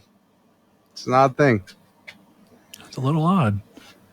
Even a handful. I think most people have multiple comfort movies. Like The New Guy, let's go. I could put that on anytime. The Nice Guys? What a classic. Every time. You want to watch a movie, watch The Nice Guys, sure. There's a micro conversation to be had here that in the same conversation, he's replying with gifts from Nacho Libre. And I think the interesting thing here is a GIF not in a form you re-experiencing something that you've already watched. I'm assuming he's seen Nacho Libre, but let me not get too in the weeds with my philosophy here. All right, I think that's we got one more question, but honestly, this episode's been going a while. I'm gonna go ahead and wrap this up so that we can get this going and out. Chris, thank you for your flexibility and allowing me. Go ahead. What's up? Can I extend us for 5 minutes with a quick Velvet's Corner? Literally, it should be a very quick question. All right, 1 second. Here we go. Velvet's Corner. Let's go. What's up? Does Lightning McQueen buy car insurance or life insurance? Oh, that's a good one. Yeah. So there's a few. This is one of those, you have to ask enough questions to be able to get an answer, right? The first question we have to go towards, are you asking me in the world of himself, his own world, which one does he buy? Mm-hmm. Yeah. They're one and the same. Okay. They are inherently the same thing, because vehicles are living beings. Therefore, they're not a separate thing for you. And like us, we have cars. We have multiple cars if we want, right? Mm-hmm. I have a truck and a Bronco. I can go get in either one of them I want, but they have to be insured differently because they're different things that I can go in through. He himself is the car. Therefore, if it gets damaged, he is inherently working on himself. So the only thing I'd say is I think that car insurance would include car insurance in that world would essentially be combining health insurance and life insurance into one thing. Or you could argue that he gets car insurance, which in that world is essentially going to be called health insurance, and then life insurance is a separate policy, based on how dangerous the acts of you being, moving around are. Yeah, cool. I like the answer. Let me ask you this: in the world of cars, do you think that his health insurance and life insurance policies go up by the nature of him being a race car driver, or him being a race car? He's a racer. That's what he does for a living, which is more high risk than being a car that just drives around town. No, because by your same argument, all that racing is just competitive 5Ks. Yeah. So do you not think that people's life insurance that are... no, my mom runs marathons. Her life insurance is not more expensive. Does she do that for a living? She makes them. I'm sure she makes money. Yeah, but that doesn't... I don't pay more life insurance because I could burn myself every day. That's fair. He's doing a sport. Yeah. I mean, I guess you could sit here and you could make the argument that I have to insure my tires for $1 billion because if I lose my tires, I'm done. Or you could make that argument. But I was about to say, the weird thing is that if he hurts himself, it's almost like, does the policy go up because it has to cover short-term disability? Or would that, I guess that would just fall under his health insurance, right? Yeah, exactly. So his health insurance would seem to go up because he's running the risk of damaging himself higher than most people would on average. Yeah, I think you're right. So unless he's skimping, maybe he's skimping on his policy, right? And he's underprepared for his short-term disability. So when he gets into a wreck and suddenly he can't race anymore, he's just fucked. He's not getting paid. But if he gets into a wreck, he just dies. Not inherently. Well, I'm thinking wreck as a wreck. If he gets into a fender bender, sure, he breaks his bumper, but... Okay, but people have skydived and fallen from the earth with their parachute malfunction and have lived. You cannot come to me to make an argument about the Cars universe and talk about skydiving? A 1 in 1 million chance. That's pretty... Okay. Yes, but also... let's go through. That's like saying, if we're looking at this, the death of the car in this world would be analogous to the death of a car in the real world, right? Do you think that that's fair? No. And I bring that up okay, well, why not? Because there's junkyards in the Cars universe. Hear me out. All I'm really saying, right, is let's look at it this way, right? If you're in real life and you're in a NASCAR race and you wreck, so, it's not guaranteed that you're going to die from that wreck, right? You can, though. You absolutely can. But you're not guaranteed to die from it. Are you saying that junkyards that exist in the car universes are showing off bodies, or are there cars that are not sentient? I'm pretty sure it's bodies, homie. I'm just gonna be real for a second. Then that's fucked up and weird. In the Cars universe, that's really fucked up. Because here's the thing: this is where it's important, Chris. In the Cars universe, have you ever seen a living being that would be able to drive a non-sentient car? No, but at the same time, 9/11 had what happened in the Cars universe. So you have to assume that there are either Taliban planes or the Taliban. Yeah, the Taliban is made up of people who are planes. That's how that worked in that world.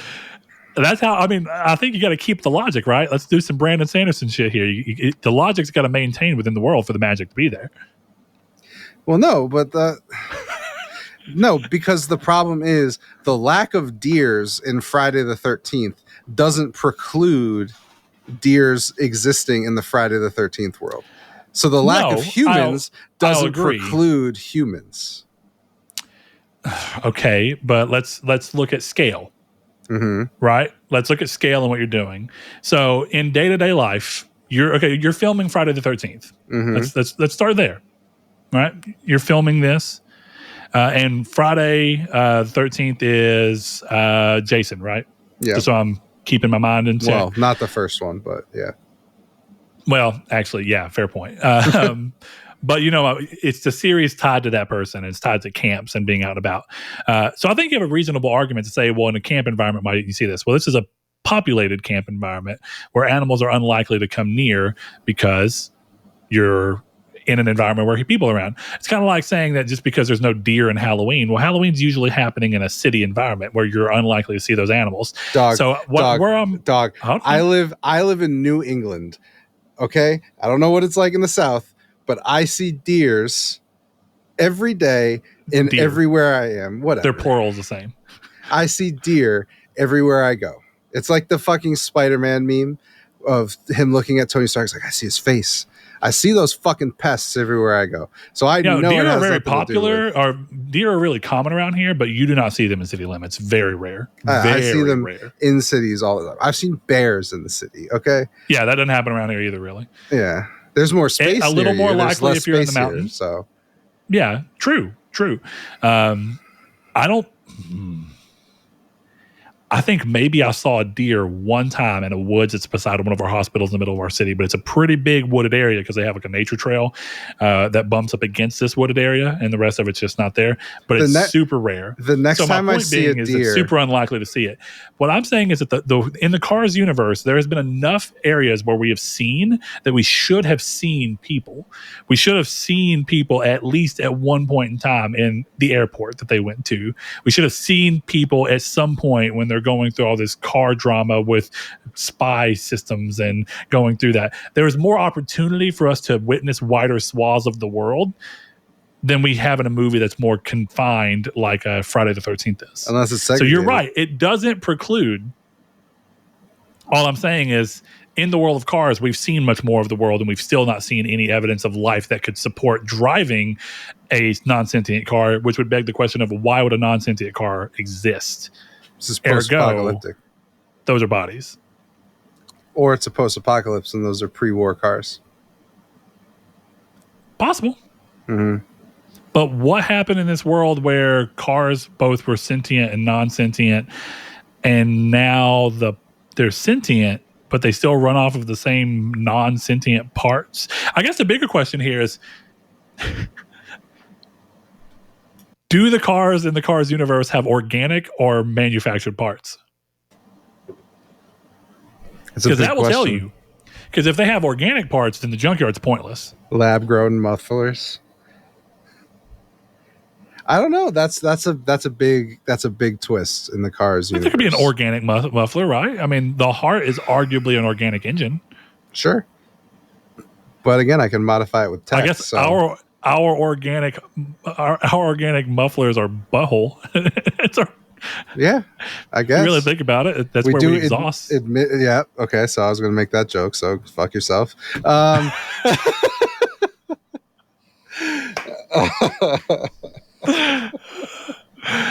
Yeah, I don't know. It's an interesting argument because there are tow trucks, but aren't there also ambulances?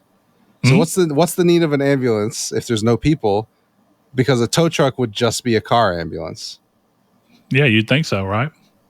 So I'm pretty sure I've seen an ambulance in the Cars universe. Doesn't the existence of ambulances imply humans?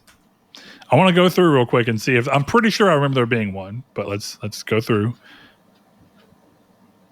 Rescue Squad ambulance.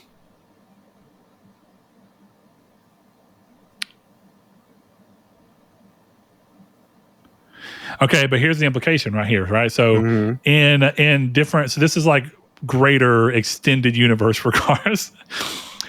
In the Cars tunes, there's Mater the Greater. She appears at the end of the episode. Cars tunes, holy fuck, that's good.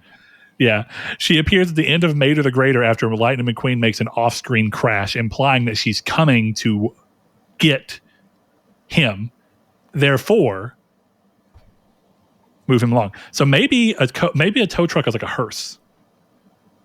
But does it imply that she's getting lightning, or does it imply that he crashed into a pile of humans? So she's picking up the humans, but the tow truck is picking up lightning. I think we can make that one pretty easally. We've seen Lightning McQueen racing in the world, and we have seen where the racetrack has the surrounding seats, and there are no humans that have ever been seen in these seats. Therefore, where would the humans be for him to crash into? Mm-hmm. You know? All right. So I looked it up. This is the official answer, apparently. In every Disney's car movies, there's always some kind of sign of human life. However, the terrains don't support the fact of human never existing. People need to learn to fucking write on the internet, for the record. That sentence didn't make any sense.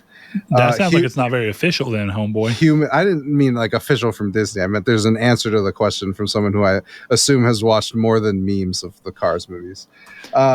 Human language, writing and signs on billboards in various language.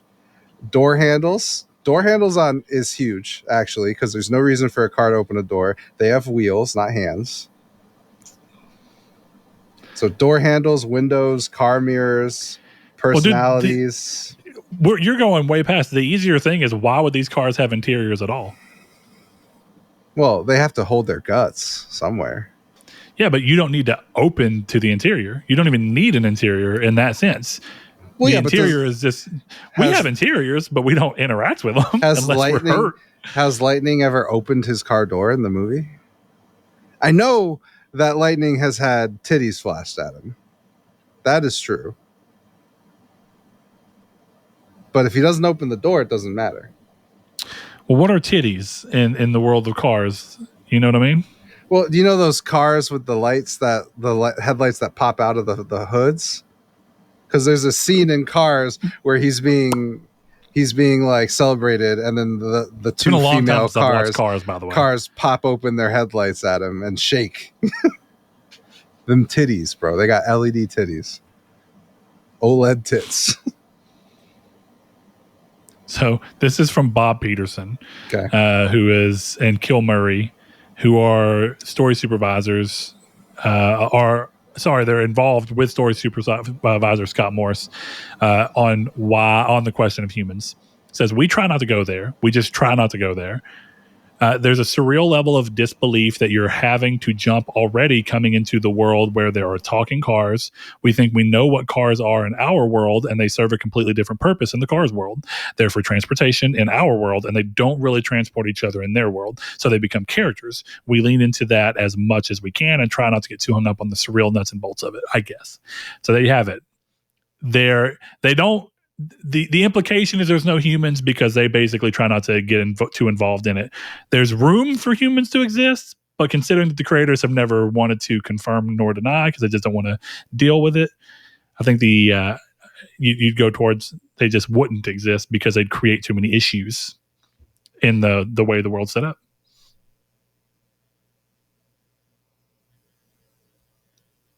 Uh-oh, Chris, you're muted. No surprise. The question at that point becomes, have cars learned human greed? Yeah, because if not, there would be no reason for insurance. You would just fix each other in a socialist carpalist society. Yeah, but if socialists exist in that degree, there'd be no reason for a spy chain, like for a spy network or like this CIA network that they have introduced in these movies in the long run, because people wouldn't feel the need to have to be getting informants to give them information on what's happening in other areas. Also, 9/11 wouldn't have happened, or most likely wouldn't have happened. You could argue that maybe socialism came as a result of 9/11 in their world. 9/11 was not about greed. It was about religion and the CIA training Al-Qaeda themselves. Okay? That was what. Is it not? Hold on. Let me say, if you're killing someone over religious zeal, zeal, is that not the greed to want more people to want to involve themselves with your religion? I love that. Is greed in the purest sense. Hold the fuck on. That is greed in the pure. Okay, hold on. Are you telling me? Hold on. Are you telling me that if you have a sandwich, right, and someone else has a sandwich, and you steal their sandwich, that's not greed? What if you have sandwiches and you want more people to enjoy sandwiches, so you start taking away other food types like they did with tacos, where now tacos can't just be tacos. They've got to be sandwiches so that you can grow your club. What you're telling me is that you equate... Greed predates currency. But that's just very clearly not the greed I was talking about, for the record. If I was talking about corporate greed, I was talking about the implication of insurance, meaning monetary greed. You're playing a semantics game with me, Brett. Okay, well, let's go through monetary greed to even be in there. Why would someone want to strive to be a race car? Well, I don't want to say that. But what would be the allure of being a racer in the world of there, when it's implied in that world that people get famous from it? What's being famous in that world? Why do people want to strive to be famous? Money, power, respect, as Kendrick Lamar said. All right. Doesn't money come into play there? So if you want to do it for money, greed but again, exists. What I'm saying is, if there's no humans in the car universe, and the cars are in a socialist, borderline communist environment, if this is how the cars operate, there would be no need for health insurance or life insurance. So the original question asked was unnecessary. That was the point I was making. Yes, there is greed, of course. Okay. We have cars that won't eat ham sandwiches, I guess. That is true. But maybe their greed is just excluding healthcare. Right, exactly. Like, listen, we're in a socialist society. They're greedy about everything, but when it comes to healthcare, they're like, oh, come on, everybody deserves to live. Right. Those spy agencies could very well just be about, the free oil, making sure it goes to the right places, You wouldn't want the Saudi cars to have a monopoly over oil, so you'd have to take them out. Oh, my God. Chris, this has been another successful Velvet's Corner. Velvet's Corner. Thank you for joining me as always. And guys, if you want to come up with another ridiculous question for us to explore on Velvet's Corner, please consider writing one in. You'll have more time between episodes now, so I want to see some good, juicy ones. Yeah. Give me that velvety corner. Now is the time. Now is the place. But we're going to round the show off. Chris, thanks for joining me as always. We'll get this episode up. Thank you to everyone who listens. We appreciate your patience and, grace that you give us whenever we don't get around to doing an episode. We appreciate that. And we appreciate all of you who go over patreon.com/nartech and give as little as $1 per month to support the show so that we can keep doing this thing without it having to be a financial burden on us. We are very, very thankful that we have that opportunity. And without further ado, we always shout out those people as a means to thank them for that. So, Overlord, Spencer, Brandon Edwards, Alex, Barry Rogers, Stingray X, Matt Tubbs, Easton328, Lecheon69, Bailey Robertson, Mark Schutz, Rude Days 93, Kevin Bacon Bits, Danny Villobos, Jehudi MD, No Fate, Josh Ayers, Derek Porter, Matthew Green, and Sean Santaroo. Thanks to each and every one of you. See you next week.